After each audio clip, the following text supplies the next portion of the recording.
ದುಷ್ಟ ಸಂಹಾರ ಕ್ರಿಯೆ ಆಗಬೇಕು. ಅದಾದ ಮೇಲೆ ಮಧ್ಯದಲ್ಲಿ ಮಾಡಿ ಆಮೇಲೆ ಕಾಡಲ್ಲಿ ಓಡಾಡಲಿಲ್ಲ. ಮೊದಲೇ ಕಾಡೆಲ್ಲ ಓಡಾಡಿ ಕ್ರಮೇಣ ಬರ್ತಾ ಬರ್ತಾ ರಾವಣನ ಸಂಹಾರ ಆಯ್ತು. 14 ವರ್ಷ ಮುಗಿತು. ಸಾಧಾರಣ ಯಾವ್ದಾರ ಒಂದು ಕುತೂಹಲದ ಕಥೆಯನ್ನ ನಿರ್ಮಾಣ ಮಾಡುವವರು ಹಾಗೇ ನಿರ್ಮಾಣ ಮಾಡಿರ್ತಾರೆ. ಅದಾದ್ಮೇಲೆ ಮತ್ತೆ ಕಾಡಲ್ಲಿ ತಿರುಗಾಟ ಇಟ್ಟುಕೊಳ್ಳಿಲ್ಲ, ವ್ಯವಸ್ಥಿತವಾದ ಕ್ರಮದಲ್ಲಿ. ಅಂದ್ರೆ ಇದೆಲ್ಲ ಬೇರೆ ಯಾರೋ ನಿಯಂತ್ರಣ ಮಾಡ್ತಾ ಇದ್ದಾರೆ, ಸುಮ್ಮನೆ ಪಾತ್ರಧಾರಿಗಳು ಅಲ್ಲ, ಸೂತ್ರಧಾರಿಯೇ ಪಾತ್ರಧಾರಿಯಾಗಿ ಬಂದಿದೆ. ಅದು ಅರ್ಥ ಆಗದೆ ಇದ್ದವರಿಗೆ ಸೀತಾದೇವಿಯವರನ್ನೇ ಅಪ್ಪ ಹೆಂಡತಿನ ಯಾಕೆ ಕರ್ಕೊಂಡ್ ಬರಬೇಕಾಗಿತ್ತು, ಬಂದಿದ್ದಕ್ಕೆ ಪಾಪ ಕಳ್ಕೊಳ್ಬೇಕಾದ ಪ್ರಸಂಗ ಬಂದ್ಬಿಡ್ತಲ್ಲ. ಬಿಡ್ತಾರ ರಾವಣಾದಿಗಳು ಅಸಾಧ್ಯ ಸಾಮರ್ಥ್ಯ ಇರುವವರು ಅಪಹರಣ ಮಾಡಿಬಿಟ್ರು ಅಂತ ಹೀಗೆ ಅಯ್ಯೋ ಪಾಪ ಅಂತ ಅನಿಸ್ಬೇಕಷ್ಟೆ.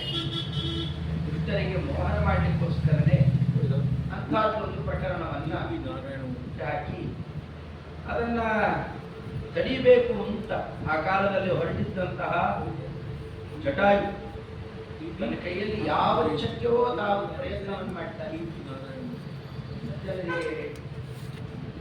ಭಕ್ತರಿಗೆ ಎಲ್ಲಾರು ತೊಂದರೆ ಆಗ್ತಾ ಇದೆ ಅಂದ್ರೆ ಸುಮ್ಮನೆ ನೋಡ್ತಾ ಕೂತಿರಬಾರ್ದು. ನಮ್ಮ ಕೈಯಲ್ಲಿ ಏನು ಶಕ್ತಿ ಇದೆ ಅಷ್ಟು ಪ್ರಯತ್ನ ಮಾಡಲೇಬೇಕು. ಎಷ್ಟು ಹೇಳ್ತಾರೆ ಅಂದ್ರೆ, ಬ್ರಾಹ್ಮಣರು ಯಾರು ಸಜ್ಜನರಿಗೆ ಅನುಕೂಲ ಮಾಡ್ತಾ ಅಕಸ್ಮಾತ್ ಪ್ರಾಣ ಹೋದ್ರೆ, ಗೋವುಗಳನ್ನ ಈಗಂತೂ ಭಾರಿ ಕಳಸಾಗಾಣಿಕೆ ಮಾಡಿದ್ದಾರೆ. ಆ ತರಹದ್ದು ಯಾವುದೋ ಪ್ರಸಂಗದಲ್ಲಿ ನಮ್ಮ ಪ್ರಾಣ ಹೋಯ್ತಪ್ಪ, ಪ್ರಾಣ ಹೋದರೆ ಅಕಸ್ಮಾತ್ ಯಾವುದೋ ಜನ್ಮ ಜನ್ಮಾಂತರದಲ್ಲಿ ಇವನಿಗೆ ಹಿಂದೋ ಮುಂದೋ ಗೋಹತ್ಯಾ ಪಾಪ ಬರೋದಿದ್ರೆ ಭಗವಂತ ಅದನ್ನು ಕಿತ್ತಾಕ್ಬಿಡ್ತಾನೆ. ಬ್ರಹ್ಮಹತ್ಯಾ ಪಾಪ ಬರೋದಿದ್ರೆ ಅದನ್ನು ತೆಗೆದಾಕ್ಬಿಡ್ತಾನೆ.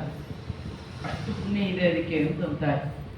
ಅದರಿಂದ ಯಾವಾಗ ಶಕ್ಯವೋ ಅವಾಗ ಆ ಕಾಲದಲ್ಲೆಲ್ಲ ಎಷ್ಟೆಷ್ಟು ಸಾಧ್ಯವೋ ಅಷ್ಟು ಗೋಬ್ರಾಹ್ಮಣರ ಸೇವೆಯನ್ನು ಮಾಡ್ತಾ ಇರಬೇಕು, ಭಗವತ್ ಪ್ರೀತಿಕರವಾದದ್ದನ್ನು ನಡೆಸಬೇಕು ಅಂತ ಸ್ವಪ್ರಾಣತ್ಯಾಗ ಮಾಡಿ ಜಟಾಯು ಅದನ್ನು ತೋರಿಸಿಕೊಡ್ತಾನೆ. ಪಕ್ಷಿರಾಜ ಬೇರೆ ಯಾರು ಅಲ್ಲ, ಈಗ ಅವನ ಪ್ರಕರಣದ ಕಥೆಗಿಂತ ಹೇಳಿಲ್ಲ, ಯಾರು ಅನ್ನೋದನ್ನು ಸಂಪಾತಿಯನ್ನು ಭೇಟಿ ಮಾಡಿದಾಗ ಕಪಿಗಳು ತಿಳ್ಕೊಳ್ತಾರೆ. ಸಂಪಾತಿ ಜಟಾಯು ಇವರಿಬ್ಬರು ಕೂಡ ಅರುಣ ದೇವರ ಮಕ್ಕಳು. ಅರುಣ ವಿನತಾದೇವಿ ಮತ್ತು ಕಶ್ಯಪ ಋಷಿಗಳಲ್ಲಿ ಹುಟ್ಟಿ ಬಂದಿದ್ದವು. ಸೂರ್ಯ ರಥದ ಸಾರಥಿ ಕೂಡ. ಅದರ ಮೇಲೆ ಇನ್ನೂ ವಿಶೇಷ ಅಂತಂದ್ರೆ ಗರುಡ ದೇವರ ಅಣ್ಣನ ಮಕ್ಕಳು. ಈ ಕ್ರಮದಲ್ಲಿ ಇದ್ದವರವರು ಅವರನ್ನಿಲ್ಲಿ ಚಿತ್ರಣ ಮಾಡುತ್ತಾ ಇಷ್ಟೆಲ್ಲ ಸಾಮರ್ಥ್ಯಾದಿಗಳಂತ ಇದ್ದವರು ಕೂಡ ಆತ ಮಾಡಿದ್ದೇನು ಕೆಲಸ, ಭಗವಂತನ ಸೇವೆಗೋಸ್ಕರವಾಗಿ ಪ್ರಾಣತ್ಯಾಗ ಮಾಡ್ತಾರೆ. ಅದನ್ನೆಲ್ಲ ಕೇಳಿಕೊಂಡು ಅವನಲ್ಲಿ ಒಂದು ಹೊರಡ್ತಾನೆ ಪರಮಾತ್ಮ. ಅವನ ಸಂಸ್ಕಾರಗಳನ್ನೆಲ್ಲ ಮಾಡಿ ಅಲ್ಲಿ ಶರೀರವೇ ಕಾಣ್ತಾ ಇಲ್ಲ, 2 ಕೈಗಳು ಮಾತ್ರ ಬರ್ತಾ ಇದ್ದಾರೆ. ಎಷ್ಟು ದೂರ, ಸ್ವಲ್ಪ ಅಲ್ಪ ದೂರ ಅಲ್ಲ. ಸಾಧಾರಣ ನಮ್ಮ ಕೈಗಳನ್ನು ಚಾಚಿದ್ರೆ ಒಂದು ಮಾರು ಹೋಗ್ತೇವೆ, ಅದು ಮಾರಲ್ಲ, ಏನು ದೊಡ್ಡ ಯೋಜನದ ಗಾತ್ರದಲ್ಲಿ 2 ಯೋಜನ ಬರೀ ಕೈಯೇ ಬರ್ತಾ ಇದೆ, ಬೇರೆ ಇನ್ನೇನು ಇಲ್ಲ. 2 ಕೈಗಳು ಸೀದಾ ಬಂದು ರಾಮದೇವರನ್ನ ಲಕ್ಷ್ಮಣ ದೇವರನ್ನ ಅನಾಮತ್ತಾಗಿ ಎತ್ತುಕೊಂಡು ತನ್ನ ಕಡೆಗೆ ಹೋಗ್ತಾ ಇತ್ತು. ಹತ್ತಿರ ಹೋದಾಗ ಏನು ನೋಡೋಣ ಅಂತಾನೆ, ಏನು ಮಾಡಲಿಲ್ಲ, ಸುಮ್ಮನಿದ್ರು. ಎಲ್ಲಿಗೆ ಹೋಗುತ್ತೆ ನೋಡೋಣ, ಯಾರಿಗೆ ಮುಂದೆ ಏನಾಗುತ್ತೆ ಅನ್ನೋ ಗಾಬರಿ ಇದೆ. ಅವರು ಆಗಲೇ ಥೈ ಮುಂದಾಡ್ತಾರೆ. ಏನು ಬೇಕಾದ್ದಾದ್ರೂ ನಮಗೇನು ತೊಂದರೆ ಇಲ್ಲ ಅಂತ ನಿಶ್ಚಯ ಇದ್ದವರು ಮುಂದೆ ಏನಾಗುತ್ತೆ ಅಂತ ಕುತೂಹಲದಲ್ಲಿ ನೋಡ್ತಾ ಇದ್ದಾರೆ. ಹಾಗೆ ಇಬ್ಬರು ಗಮನಿಸ್ತಾ ಇದ್ದಾರೆ. ಈ ಬಂತಂತೆ, ಒಂದು ನೋಡಿದ್ರೆ ಇಂಥ ದೊಡ್ಡ ಗಾತ್ರ, ತಲೆ ಇಲ್ಲ, ಬರೀ ಮುಂಡ ಮಾತ್ರ ಇದೆ. ಹೆಸರು ಅದೇ ಕಬಂಧಾಸುರ ಅಂತ. ಧನು ಅಂತ ಗಂಧರ್ವ ಶಾಪಗ್ರಸ್ತನಾಗಿ ಹೀಗಾಗಿಬಿಟ್ಟಿರ್ತಾನೆ. ಅವನಿಗೆ ತಲೆ ಇಲ್ಲ, ಕುತ್ತಿಗೆ ಇಲ್ಲ, ತಲೆ ಇಲ್ಲ, ಪೂರ್ಣ ಇರೋದು ಬರೀ ಮುಂಡ ಮಾತ್ರ. ಅದು ತುಂಬಾ ಜಜ್ಜು ಬಿಟ್ರೆ ಹೇಗೆ ಅಗಲಾಗ್ಬಿಡುತ್ತೆ, ಅಷ್ಟು ಮಾತ್ರ ಅಗಲಾಗಿದೆ. ತೊಡೆ ಕಾಲು ಎಲ್ಲ ಹೊಟ್ಟೆ ಒಳಗೆ ಬಂದಿದೆ, ಕುತ್ತಿಗೆ ಮುಖ ಎಲ್ಲ ಹೊಟ್ಟೆ ಒಳಗಿದೆ. ವಿಚಿತ್ರವಾದ ಆಕೃತಿ. ಅವನು ಎಲ್ಲಿಗೂ ಓಡಾಡ್ಲಿಕ್ಕಾಗಲ್ಲ. ಇದ್ದಲ್ಲೇ ಇರ್ತಾನೆ. ಕೈಗಳನ್ನು ಮಾತ್ರ ಎಷ್ಟು ದೂರ ಬೇಕಾದ್ರೂ ಚಾಚಿ ಸೀದಾ ಕರ್ಕೊಂಬಂದು ತನ್ನ ಹೆಗಲಲ್ಲಿ ಇಟ್ಕೊಂಡು ಬಾಯಲ್ಲಿ ತುಳ್ಕೋಬೇಕು ಅಂತ ಪ್ರಯತ್ನ ಮಾಡೋ ಹೊತ್ತಿಗೆ ಅವನು ಎರಡೂ ತೋಳುಗಳನ್ನು ಹಾಕಿ ಕತ್ತರಿಸಿ ಹಾಕಿರ್ತಾರೆ. ರಾಮಲಕ್ಷ್ಮಣರು ಆ ಕ್ರಮದಿಂದಾಗಿ ಕತ್ತರಿಸಿ ಹಾಕೋಣ. ಕತ್ತರಿಸಿ ಹಾಕಿದಾಗ ವಿರಾಧಂದು ಇವನು ಒಂದೇ ಥರ ಪ್ರಕರಣ ಹೇಳ್ಕೊಳ್ತಾನೆ. ನನಗೂ ಶಾಪ ಇತ್ತು ಸ್ವಾಮಿ, ನೀ ಯಾರು ಅಂತ ಪರಿಚಯ ಇದೆ.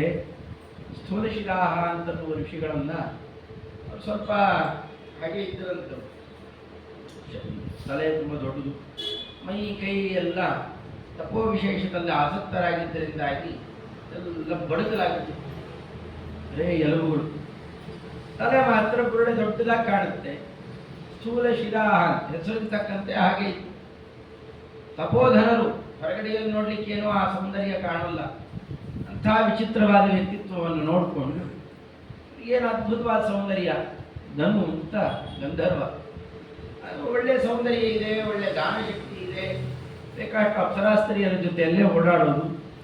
ಇವೆಲ್ಲದರ ಅಹಂಕಾರದಿಂದ ಅದನ್ನು ಆಡ್ಕೊಂಡು ಕೈ ಕಾಲಲ್ಲಿ ಸೊಟ್ಟ ಇಟ್ಕೊಂಡು ತಲೆ ಮಾತ್ರ ದೊಡ್ಡದು ನೋಡಿ ಹೇಗೆ ನಡೀತಾರೆ ಅಂತ ಅವರನ್ನ ಅಣಕಿಸಿದ್ದಕ್ಕೆ ಶಾಪ ಪ್ರದಾನ ಮಾಡಿ. ಇವೆಲ್ಲ ಇಂಥದ್ದೆಲ್ಲ ದುರ್ವ್ಯಾಪಾರ ಮಾಡ್ತಾ ಇದ್ದೀಯಾ, ಅದರಲ್ಲಿ ಅವರಿಗೆ ಹೆದರಿಸೋದಂತದೆ. ರಾಕ್ಷಸ ರೂಪದಲ್ಲಿ ಬಂದು ಹೆದರಿಸೋದು, ಬಡಕಲು ಶರೀರ ಜೋರಾಗಿ ಒಂದು ಗಾಬರಿ ಮಾಡಿದರೆ ಕೆಲವೊಮ್ಮೆ ಬಾಗಿಲ ಹಿಂದೆ ನಿಂತುಕೊಂಡು ಹೆದರಿಸ್ತಾವಲ್ಲ ಹುಡುಗ, ಆ ಥರ ಹೆದರಿಸೋದು. ಹೆದರ್ಕೊಂಡಾಗಿ ಹಾಗಿರುತ್ತೆ ಅಂತ ನೋಡಿ ಆನಂದ ಪಡೋದು. ಕುಚೋದ್ಯ ಇದು. ಮಕ್ಕಳು ಮರಿ ಇದ್ದಾಗ ಮಾಡ್ತಾರೆ, ದೊಡ್ಡವರು ಆಗಲೇ ತಡೆದು ಬಿಡಬೇಕು, ಅದನ್ನು ಮುಂದೆ ಬೆಳಿಬಾರದು. ಅದನ್ನು ಇಂತಿಂಥವ್ರಿಗೂ ದೊಡ್ಡವರಿಗೂ ಅದೆಲ್ಲ ಬೆಳೆದಿದೆ. ಮುಂದೆ ಪರಿಣಾಮ ಏನಾಯಿತು, ರಾಕ್ಷಸನಾಗಿ ಬೀಳುವಂತೆ ಶಾಪ ಹಾಕಿ ಶರೀರ ಬಂದು ಹೋಯ್ತು. ಶರೀರದ ಮೇಲೂ ಅಭಿಮಾನ. ವಿರಾಧನ ಪ್ರಕರಣದಂತೆಯೇ ಬ್ರಹ್ಮದೇವರನ್ನು ಕುರಿತು ಅವಧ್ಯತ್ವವರವನ್ನು ತಗೊಂಡ್ಬಿಡ್ತಾರೆ. ತಪೋ ವಿಶೇಷ, ಯಾಕೆಂದ್ರೆ ಅಷ್ಟು ಶಕ್ತಿ ಇದೆ. ಎಷ್ಟು ಬೇಕಾದ್ರೂ ತಪಸ್ಸು ಮಾಡಬಹುದು, ಏನು ಬೇಕಾದ್ರೂ ಮಾಡಬಹುದು. ಅದು ಶಕ್ತಿಯೂ ರಾಕ್ಷಸ ಶಕ್ತಿಯೇ, ಬಹಳ ದೊಡ್ಡ ಶಕ್ತಿ. ಅದಕ್ಕೆ ತಕ್ಕಂತೇನೆ ಶರೀರ ಉಳಿಸ್ಕೊಳ್ತೇನೆ ಅಂತ ಶರೀರಾನುಗುಣವಾಗಿ ಪ್ರಯತ್ನ ಮಾಡೋಣ. ಅವಧ್ಯತ್ವ ವರ ಸಿಕ್ತು, ಅದ್ಭುತ ಆಯ್ತಲ್ಲ. ಇನ್ನು ಯಾರು ಬೇಕಾದ್ರೂ ಆಕ್ರಮಣ ಮಾಡಬಹುದು ಅನ್ನುವ ಅಹಂಕಾರದಿಂದಾಗಿ ಯಾರಂದ್ರೆ ಅವರ ಮೇಲೆ, ಇಂದ್ರದೇವರ ಮೇಲೂ ಯುದ್ಧಕ್ಕೆ ಹೋಗ್ತಾರೆ. ಇಂದ್ರದೇವರು ವಜ್ರಾಯುಧ ತೆಗೆದು ಬಾರಿಸ್ತಾರೆ, ಹಾಗೆ ತಲೆ ಮೇಲೆ ಹಾಕಿ ಬಾರಿಸ್ತಾರೆ. ಅವಧ್ಯತ್ವ ವರ ಇದೆ, ಸಾಯಲಿಲ್ಲ. ಆದರೆ ಆ ವಜ್ರಾಯುಧದ ಪ್ರಹಾರದ ಪ್ರಭಾವದಿಂದಾಗಿ ಕಾಲು ಗೀಲು ಎಲ್ಲ ಕುಳ್ಳಿಗಾಗಿ ಇಡೀ ತಲೆ ಹೋಗಿ ಹೊಟ್ಟೊಳಗೆ ಸೇರ್ಕೊಂಡ್ಬಿಡು. ಈಗ ಮಾತು ಆಡೋ ಹಾಗಿಲ್ಲ, ಮಾತು ಕೇಳಿಸ್ಕೊಳ್ಳೋ ಹಾಗಿಲ್ಲ, ಯಾರನ್ನು ನೋಡೋ ಹಾಗಿಲ್ಲ, ಬದುಕೋ ಹಾಗಿಲ್ಲ, ಸಾಯೋ ಹಾಗಿಲ್ಲ. ಇದೊಂದು ವಿಚಿತ್ರ ಪ್ರಸಂಗ. ಬದುಕಬೇಕಾ ಸಾಯ್ಬೇಕಾ? ಅವಧ್ಯತ್ವ ವರ ಇದೆ, ಬದುಕೇ ಇರಬೇಕು. ಒಂಥರ ಪಿಶಾಚಿ ಜನ್ಮ ಇದ್ದಾಗೆ. ಪಿಶಾಚಿ ಜನ್ಮ ಇದೆಯಲ್ಲ, ತುಂಬಾ ಕಠಿಣವಾದ ಜನ್ಮ, ಪ್ರೇತ ಜನ್ಮ. ಅದರಲ್ಲಿ ಆಹಾರ ಇಲ್ಲ, ನಿದ್ರೆ ಇಲ್ಲ, ಬಾಯಾರಿಕೆ ಹೋಗೋಲ್ಲ, ಯಾವುದೂ ಇರೋಲ್ಲ. ಆದರೆ ಕಲ್ಪಗಳ ಗಟ್ಟಲೆ ಬದುಕಿರ್ಬೇಕು. ಅವೇನು ಇಲ್ಲ. ಒಂದೊಂದು ದಿವಸ ಏಕಾದಶಿ ಮಾಡೋದ್ರಲ್ಲಿ ಎಷ್ಟು ಒದ್ದಾಡೋದಿರ್ತದೆ. ಹಿಂದೆ ಮುಂದೆ ಎಲ್ಲ ಬೇಕಾಷ್ಟನ್ನು ತಗೊಂಡು ಒಂದು ದಿವಸ ಮಾಡದೇ ಇದ್ದಾಗಲೇ ಎಷ್ಟು ತಾಪ ಆಗುತ್ತೆ. ಅಂಥದ್ದು ಬೇಕು ಅನ್ನುವ ಬಯಕೆ ಇದೆ. ಶರೀರ ಬೇಕಾದ್ದನ್ನೆಲ್ಲ ಬಯಸ್ತಾ ಇರುತ್ತೆ, ಯಾವುದು ದಕ್ಕೋಲ್ಲ, ಸಿಗೋಲ್ಲ, ಓಡಾಡ್ತಾ ಬಿದ್ದಿರ್ಬೇಕಷ್ಟೇ. ಅದು ತುಂಬ ಹಿಂಸೆಯ ಜೀವನ. ಒಳ್ಳೆ ಹಾಗಾಗಿ ಹೋಯ್ತಿದ್ದು. ಅವಧ್ಯತ್ವ ವರ ಇದೆ, ಮರಣ ಬರೋಲ್ಲ, ಆದರೆ ಸುಖವಾಗಿ ಬದುಕಲಿಕ್ಕೆ ಯಾವ ಅವಕಾಶವೂ ಇಲ್ಲ. ಮನಸ್ಸಿನಲ್ಲೇ ಇಂದ್ರದೇವರನ್ನ ಪ್ರಾರ್ಥನೆ ಮಾಡ್ತಾರೆ. ನಮಗೆ ಹೀಗೆ ನೋಡಿದ್ರೆ ಅವಧ್ಯತ್ವ ವರ ಕೊಟ್ಟಿದ್ದಾರೆ ಬ್ರಹ್ಮದೇವರು. ನೀವು ನೋಡಿದ್ರೆ ತಲೆ ಜಜ್ಜಿ ಹಾಕಿಬಿಟ್ರಿ, ನಾನು ಬದುಕಿ ಹಾಕಿ ನಡೀಬೇಕೀಗ. ತಪ್ಪು ಮಾಡಿಬಿಟ್ಟೆ, ನಿಮ್ಮ ಜೊತೆ ಯುದ್ಧ ಮಾಡಿ ಕ್ಷಮಿಸರಿ, ಏನಾದ್ರು ಒಂದು ವ್ಯವಸ್ಥೆ ಮಾಡಿಕೊಡ್ರಿ. ಅಂದರೆ ರಾಮದೇವರು ಬರ್ತಾನೆ, ರಕ್ಷಣೆ ಮಾಡ್ತಾನೆ. ಅಲ್ಲಿ ತನಕ ಗತಿಯನ್ನಂದು ಉದ್ಧಾರ ಮಾಡಿ ಅಂತ ಕೇಳಿದಾಗ ಹೊಟ್ಟೆ ಒಳಗೆ ಸ್ವಲ್ಪ ಬಿಡಿಸಿಕೊಟ್ರಂತೆ. ಮುಖ ಸ್ವಲ್ಪ ಮುಂದಕ್ಕೆ ಕೇಳೋದು, ಅದಕ್ಕೇನು ಬೇಕೋ ಪ್ಯಾಕ್ ಗೀಕು ಎಲ್ಲ ಮಾಡಿ ಸರಿಯಾಗಿ ಮುಖ ಹೊಟ್ಟೆ ಒಳಗಿಂದಲೇ ಬರಬೇಕು. ಹೊಟ್ಟೆ ಒಳಗೆ ಹೋಗಬೇಕು.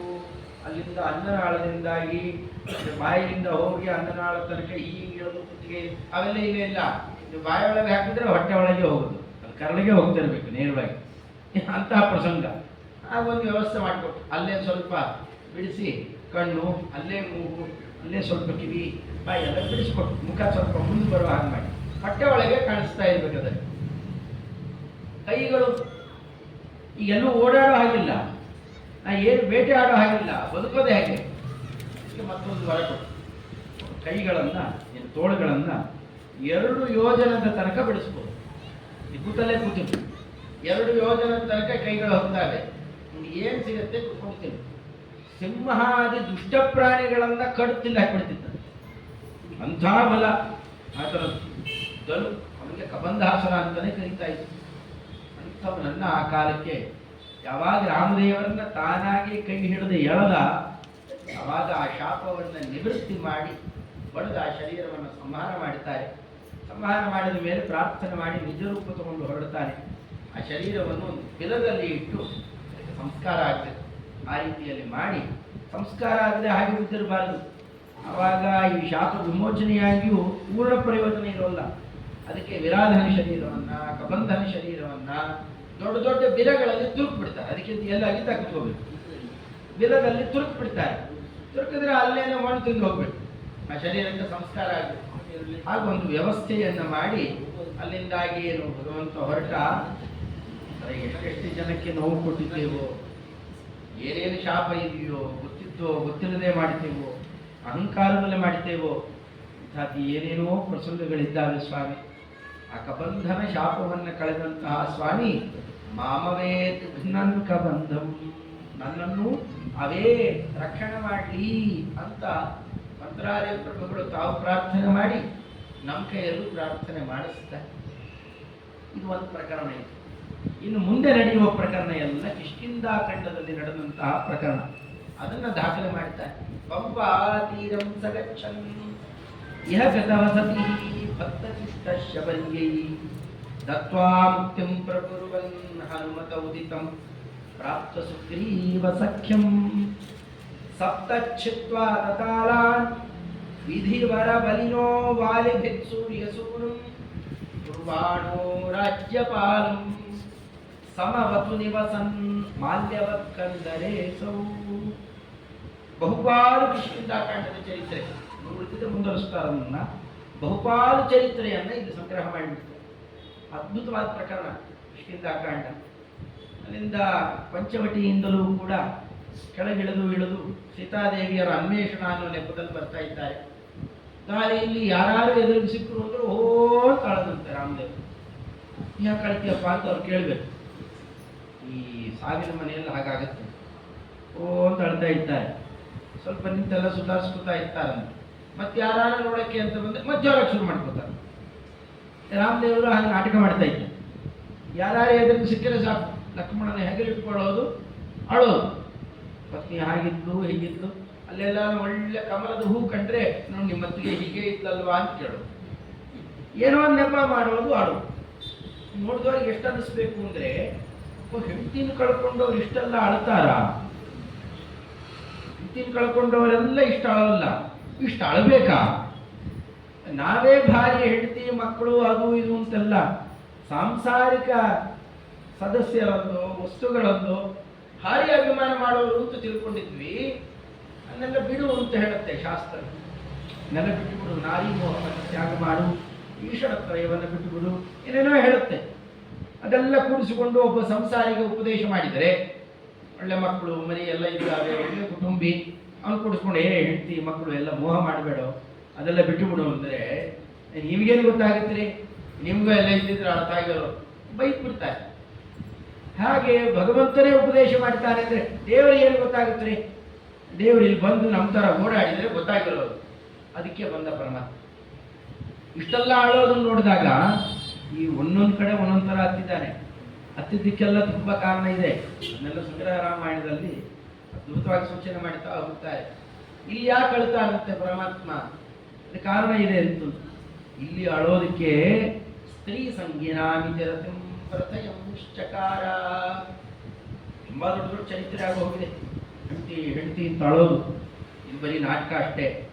ನಿಜವಾಗಿಯೂ ಹತ್ತು ಕರೆದು ಹೆಂಡತಿ ಲೋಕಕ್ಕೆ ಹೋಗ್ಬೇಕು ಅಂತ ಗೋಳಾಡಿದವನು ಬೈತಾರೆ. ಐಲಗೀತೆ ಅಂತ ಭಾಗವತದಲ್ಲೊಂದು ಬರುತ್ತೆ. ಇಲಾ ಮತ್ತು ಬುಧ ಇವರಿಬ್ಬರಿಗೂ ಮಗನಾಗಿ ಬರಬಹುದು. ಅಂದರೆ ಚಂದ್ರದೇವರ ಮೊಮ್ಮಗ ಬುಧಗ್ರಹದ ಮಗ. ಭಾರಿ ದೊಡ್ಡ ಅವನು ವರ್ಚಸ್ಸು, ಆ ತಂದೆ ಆಗಲಿ ತಾತ ಆಗಲಿ. ಮತ್ತೆ ಹೆಂಡತಿಯಾಗಿ ಬಂದಿದ್ದವಳು ಯಾರು? ಅಪ್ಸರಾಸ್ತ್ರೀಯಾದಂತಹ ನಾರಾಯಣ ಪುತ್ರಿ ಉರ್ವಶಿ ದೇವಿ. ಅದ್ಭುತವಾದ ವರ್ಚಸ್ವಿನಿ, ವೇದ ವಿದ್ಯಾಧಿಕಾರಿಣಿ. ಅಂಥವಳು ಪತ್ನಿ ಕೆಲವು ಶಾಪ ಇತ್ತು, ಸ್ವರ್ಗಲೋಕದಲ್ಲಿ ಇರ್ಲಿಕ್ಕೆ ಆಗ್ತಿರ್ಲಿಲ್ಲ, ಇಲ್ಲಿದ್ಲು. ಬಿಟ್ಟು ಹೊರಟೋಗ್ತಾಳೆ ಕಡೆ. ಅವಳು ಹೋದಾಗಿಂತ ತಗೊಂಬಂದಿರ್ತಾಳೆ. ಅದು ಹೋದ್ರೆ ಹೊರಟೋಗ್ತೇನೆ ಅಂತ ಹೇಳಿದ್ಲು. ಅದೇ ರೀತಿಯಲ್ಲಿ ಹೊರಟೋಗ್ತಾಳೆ. ಎಲ್ಲೂ ಹೋದೂ ಗೋಳಾಡೋದಂತೆ, ಉರ್ವಶಿ ಇಲ್ಲದೆ ನನಗೆ ಈ ಲೋಕ ಬೇಡ, ರಾಜ್ಯ ಕೋಶ ಎಲ್ಲ ತ್ಯಾಗ ಮಾಡಿ ಬರೇ ಉರ್ವಶಿ ಅಂತ ಓಡಾಡ್ತಾ ಇದ್ದ. ಕಡೆಗೆ ಒಂದು ವರ್ಷ ಆದ್ಮೇಲೆ ಸಿಗ್ತಾಳೆ.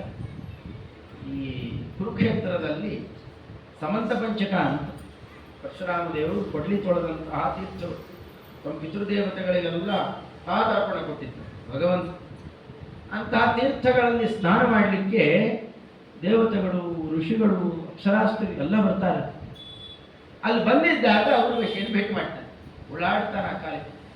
ಆವಾಗ ವಿಷಯವನ್ನು ತಿಳಿಸ್ತಾ ಒಂದು ಅಗ್ನಿಯನ್ನು ಕೊಟ್ಟು ಇದರಲ್ಲಿ ಹವಿಸಿಕೊಟ್ಟು ಇಂಥ ಯಜ್ಞಾಚರಣೆ ಮಾಡು, ನಾನು ಲೋಕಕ್ಕೆ ಬರ್ತೀಯ. ಹಾಗೆ ಮಾಡಿ ಕಡೆಗೆ ಉರ್ವಶಿ ಲೋಕ ಸೇರ್ತಾರೆ. ಅದರ ಮಧ್ಯದಲ್ಲಿ ಆ ತನಗಾಗ್ತಾ ಇರುವ ನೋವು, ತಪ್ಪುಗಳು ಎಲ್ಲವೂ ಬೇರೆ ಯಾರಿಂದಲೂ ನಡಿದೇ ಇರಲಿ ಅಂತ ಗೋಳಾಡ್ತಾ ಒಂದಷ್ಟು ಜಗತ್ತಿಗೆ ಸಂದೇಶ ಕೊಟ್ಟ ಮಾತುಗಳೇ ಐಲಗೀತ ಅಂತ ಪ್ರಸಿದ್ಧವಾಗಿದೆ. ಆ ಸೊಗಸಾಗಿದೆ, ಪ್ರತ್ಯೇಕ ಕೇಳಬೇಕು. ಬಾಕಿದ್ಯಾವುದ್ರದ್ದು ಕೂಡ ಒತ್ತಡ ಇರಬಾರ್ದು, ಐಲಗೀತೆನೇ ಕೇಳಬೇಕು. ಅದಕ್ಕೆ ಎಷ್ಟು ದಿನ ಬೇಕು ಅಂತಾರೋ ಅಷ್ಟೇ ದಿನದಲ್ಲಿ ಅದನ್ನು ಕೇಳಬೇಕಂತೆ, ಹೆಚ್ಚು ಕಮ್ಮಿ ಆಗಬಾರ್ದು. ಅದನ್ನು ತುಂಬ ಎಳೆದ್ಬಿಟ್ರೂ ತೊಂದರೆ ಆಗುತ್ತೆ, ತುಂಬ ಸಂಕೋಚ ಮಾಡಿದರೂ ಅದರಲ್ಲಿರೋ ಪ್ರಮೇಯ ತಿಳಿಯೋಲ್ಲ. ಅದ್ಭುತವಾದ ಗೀತೆ, ಅದು ಚೆನ್ನಾಗಂತಾಳೆ. ನಾನು ಕೈಯಲ್ಲಿ ಬಿಲ್ಲು, ಬಾಣ ಮುಂತಾದ ಆಯುಧಗಳನ್ನು ಹಿಡ್ಕೊಂಡು ಹೊರಟ್ರೆ 3 ಲೋಕ ನನ್ನ ವಶ. ಅಷ್ಟು ಪ್ರಭಾವ, ಅಷ್ಟು ಒಳಗಿರ್ತಕ್ಕಂತಹ ತೇಜಸ್ಸು. ಮನೆಗೆ ಬಂದ್ಬಿಟ್ರೆ ನನ್ನನ್ನು ಗೆಲ್ಲುವ ಒಂದು ಬಿಲ್ಲಿತ್ತು. ಯಾವುದಪ್ಪ ಆ ಬಿಲ್ಲು? ನೀ ಕೈಯಲ್ಲಿ ಹಿಡ್ಕೊಂಡಿದ್ದೀಯಲ್ಲ, ಈ ಬೆಲ್ಲೆಲ್ಲ ಯಾವುದು ಕೆಲಸ ಮಾಡೋಲ್ಲ. ನನ್ನ ಗೆಲ್ಲುವ ಬಿಲ್ಲು ನನ್ನ ಹೆಂಡತಿಯ ಹುಬ್ಬುಗಳು. ಅವಳೊಂದ್ಸತಿ ಏನಾಯ್ತು ಬಂದ್ರೆ ಆ ಮನೆಗೆ ಅಂತ, ಅದು ಪ್ರೀತಿಯೋ ಪ್ರಶ್ನೆಯೋ ನಾನಾ ರೀತಿಯಲ್ಲಿ ಪ್ರಶ್ನೆ ಮಾಡಿದಾಗ ಅದಕ್ಕೆ ಸೋತು ಹೋಗ್ತಾ ಇದ್ದೆ ನಾನು ಅಂತ ಹೇಳ್ಕೊಳ್ತಾನೆ. ಅಲ್ಲಿಂದ ಶುರುವಾಗುತ್ತದೆ. ಅಂದರೆ ಆಕ್ರಮದಲ್ಲಿ ಸ್ತ್ರೀಯರಿಗೆ ಅಷ್ಟೋ ಇಷ್ಟೋ ವಶ ಆಗ್ತಾನೇ ಇರ್ತಾರಲ್ಲ, ಅಂಥವರನ್ನೆಲ್ಲ ಮುಂದಿಟ್ಟುಕೊಂಡು ಭಗವಂತ ಆಳ್ತಾರೆ. ನೀವೆಷ್ಟು ಅಳ್ತೀರಿ? ನಾ ಹತ್ತಿದ್ದೀನಿ ನೋಡು. ಅವಾಗಂಥವ್ರು ಕುತೂಹಲ ಬರುತ್ತೆ, ದೇವರೇ ಬಂದಾಗಿಲ್ಲೇನೋ ಆಗ್ತಂತೆ, ಸ್ವಲ್ಪ ಕೇಳಬೇಕಲ್ಲ, ಯಾಕತ್ತ ಹೇಗತ್ತ ಸ್ವಲ್ಪ ನೋಡ್ಬೇಕಲ್ಲ ಅಂತ ಅವ್ರು ಕುತೂಹಲ ಬಂದು ರಾಮಾಯಣ ಓದಲಿಕ್ಕೆ ಶುರು ಮಾಡಿದ್ರೆ, ಇದು ಅರ್ತಿದ್ದಲ್ಲ, ಇದು ನಾಟಕ ಮಾಡಿದ್ದು. ಆದರೆ ಭಗವಂತನ ಚರ್ಯೆ ಎಷ್ಟು ಚೆನ್ನಾಗಿದೆ. ಮಕ್ಕಳಿಗೆ ಬೇರೆ ಯಾವುದಾದ್ರು ಆಸೆ ತೋರಿಸಿ, ಈ ಜೇನುತುಪ್ಪನ ಆಸೆ ತೋರಿಸಿ ಔಷಧಿ ಹಾಕೊಂಡ್ವೆ, ಹಾಗೆ ಔಷಧ ಪ್ರಾಶನಕ್ಕೆ ಮಾಡುವ ಒಂದು ಆಕರ್ಷಣೆ ಇದೆ ಭಗವಂತ. ಅರ್ಥದ್ದಕ್ಕೂ ಅರ್ಥ ಇದೆ. ಹಾಗೆ ಅಳ್ತಾನೇ ನಡ್ಕೊಂಡು ಬರ್ತಾನೆ. ಅಕ್ಕಬಂಧ ಬೇರೆ ಸೂಚನೆ ಮಾಡಿದ್ದ ಅದನ್ನ, ಸ್ವಾಮಿ ಇಲ್ಲಿಂದ ಈ ಮುಂದೆ ಹೊರಟ್ರೆ ದೊಡ್ಡ ಕಪಿಗಳಿದ್ದಾರಲ್ಲಿ, ಭಾರಿ ಬಲಿಷ್ಠರಿದ್ದಾರೆ, ಅಣ್ಣ ತಮ್ಮಂತರಲ್ಲಿ ಕಲಹ ಬಿದ್ದು ಹೋಗಿದೆ, ಅವ್ರನ್ನ ಉದ್ಧಾರ ಮಾಡು. ಅವರು ನಿನಗೆ ಸೀತಾದೇವಿಯವರನ್ನು ಹುಡುಕಿಕೊಡೋದರಲ್ಲಿ ಸಹಾಯ ಮಾಡ್ತಾರೆ, ಆ ಸೇವೆಗೋಸ್ಕರ ಅಂತಲೇ ಇದ್ದಾರೆ. ಬ್ರಹ್ಮದೇವರಿಂದ ಅವಧ್ಯತ್ವವರ ಅಂದರೆ ದೇವತೆಗಳ ಸಂಪರ್ಕ ಎಲ್ಲ ಇದೆ. ಆತನಿಗೆ ಮುಂದೆ ಏನು ನಡೆಯುತ್ತೆ ಅಂತೆಲ್ಲ ಗೊತ್ತಿದ್ದದ್ದನ್ನೆಲ್ಲ ನಿವೇದಿಸಿಕೊಳ್ತಾರೆ. ರಾಮದೇವರು ಅದೇ ಕ್ರಮದಲ್ಲೇ ಅದೇ ಮಾರ್ಗದಲ್ಲಿ ನಡೆದು ಬರಬೇಕಾಗಿದ್ದರೆ ಪಂಪಾ ತೀರಂ ಸಗಚ್ಚನ್. ಪಂಪ ಅಂತ ಇವತ್ತಿಗೂ ಸರೋವರ ಇದೆ, ಅದ್ಭುತವಾದ ಸರೋವರ. ಅದು ಸ್ವಲ್ಪ ಆ ಕಡೆಗೆ ಯಾರು ಹೋಗಲ್ಲ, ಈ ಕಡೆ ಹಂಪೆಗೆ ಹೋಗಿ ಬಂದ್ಬಿಡ್ತಾರೆ. ಹಂಪೆ ಅಂತ ಹೆಸರು ಬರಲಿಕ್ಕೆ ಕಾರಣ ಪಂಪ. ಪಂಪೆನೇ ಹೋಗಿ ಹಂಪೆ ಆಗಿದೆ. ಪಕಾರ ಹಕಾರಗಳನ್ನು ಸ್ವಲ್ಪ ವ್ಯತ್ಯಾಸ ಮಾಡೋದಿದೆ. ಈ ನಾವು ಹಲ್ಲು ಅಂತಂತೆ ಹಳೆಗನ್ನಡದಲ್ಲಿ ನೋಡಿ ಪಲ್ಲು ಅಂತ ಕರೀತಾರೆ, ಅದನ್ನು ಪಲ್ಲಿ ಅಂತ ಕರೀತಾರೆ. ತೆಲುಗುನಲ್ಲೂ ಪಲ್ಲಿ ಇದೆ. ಇದೆಲ್ಲ ಇದೆಯಲ್ಲ, ಈ ಹಕಾರ ಪಕಾರಗಳನ್ನು ವ್ಯತ್ಯಾಸ ಮಾಡೋದು ತುಂಬ ಕಡೆಗಳಿದೆ. ಈ ರಕಾರ ಮತ್ತು ರೇಫ ಮತ್ತು ಡಕಾರಗಳನ್ನು, ಹೀಗೆ ವಕಾರ ಯಕಾರಗಳನ್ನು, ಇಂಥದ್ದೆಲ್ಲ ವಾರಣಾಸಿ ಅಂತನ್ನೋದು, ಇಂಥ ಕಡೆಯೆಲ್ಲ ನಾವು ನೋಡ್ತೇವೆ ಅದನ್ನೆಲ್ಲ. ಹಾಗೆ ಇಲ್ಲೂ ಕೂಡ ಅದು ಪಂಪಾ ಸರೋವರವಿರೋದರಿಂದಲೇ ಪಂಪೆ ಆಗಿದ್ದದಲ್ಲ. ರಮೆ ಅಂತ ಕರಿತೇವಲ್ವಾ, ಹಾಗೇನೆ ಇಲ್ಲೂ ಪಂಪೆ ಅಂತ ಕರೀತಾರೆ. ಅದನ್ನ ವಾದಾಡ ಸ್ವಾಮಿಗಳವರು ಬಹಳ ಚೆನ್ನಾಗಿ ಹೇಳ್ತಾರೆ. ಆ ಸರೋವರದ ಮಹತ್ವ ಏನು ಅಂತ. ತುಂಬಾ ಅದ್ಭುತವಾದ ಸರೋವರ ಅದು. ರಾಮದೇವರು ಅದನ್ನು ಬಹಳಷ್ಟು ಚಿತ್ರಣ ಮಾಡಿದ್ದಾರೆ. ಹೇಗಿತ್ತಂತೆ ಸ್ವಚ್ಛ ಜಲ, ಉದಕ ಕಮಲಗಳ ರಾಶಿ, ಬಹುಭಾಗ ಅಲ್ಲಿ ಕೂತಿದ್ದಂತೆ ಪರಮಾತ್ಮ. ಆ ತೀರದಲ್ಲಿ ಕೂತಿದ್ದು ತನ್ನ ಕಾಲುಗಳನ್ನು ಅಲ್ಲಿ ಇಟ್ಟಿದ್ದಾರೆ.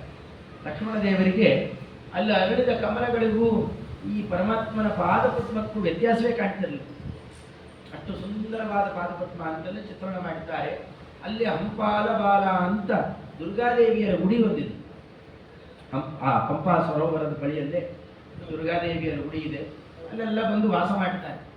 ಅದು ಏನದರ ವೈಶಿಷ್ಟ್ಯ ಅಂತ ತೀರ್ಥ ಪ್ರಬಂಧದಲ್ಲಿ ರಾಜರು ಹೇಳ್ತಾರೆ. ನೀವು ಪಂಪ ಅನ್ನೋದನ್ನ ಒಂದು 5-6 ಸತಿ ಹೇಳಿ ಒಟ್ಟಿಗೆ ಹೇಳಬೇಕು.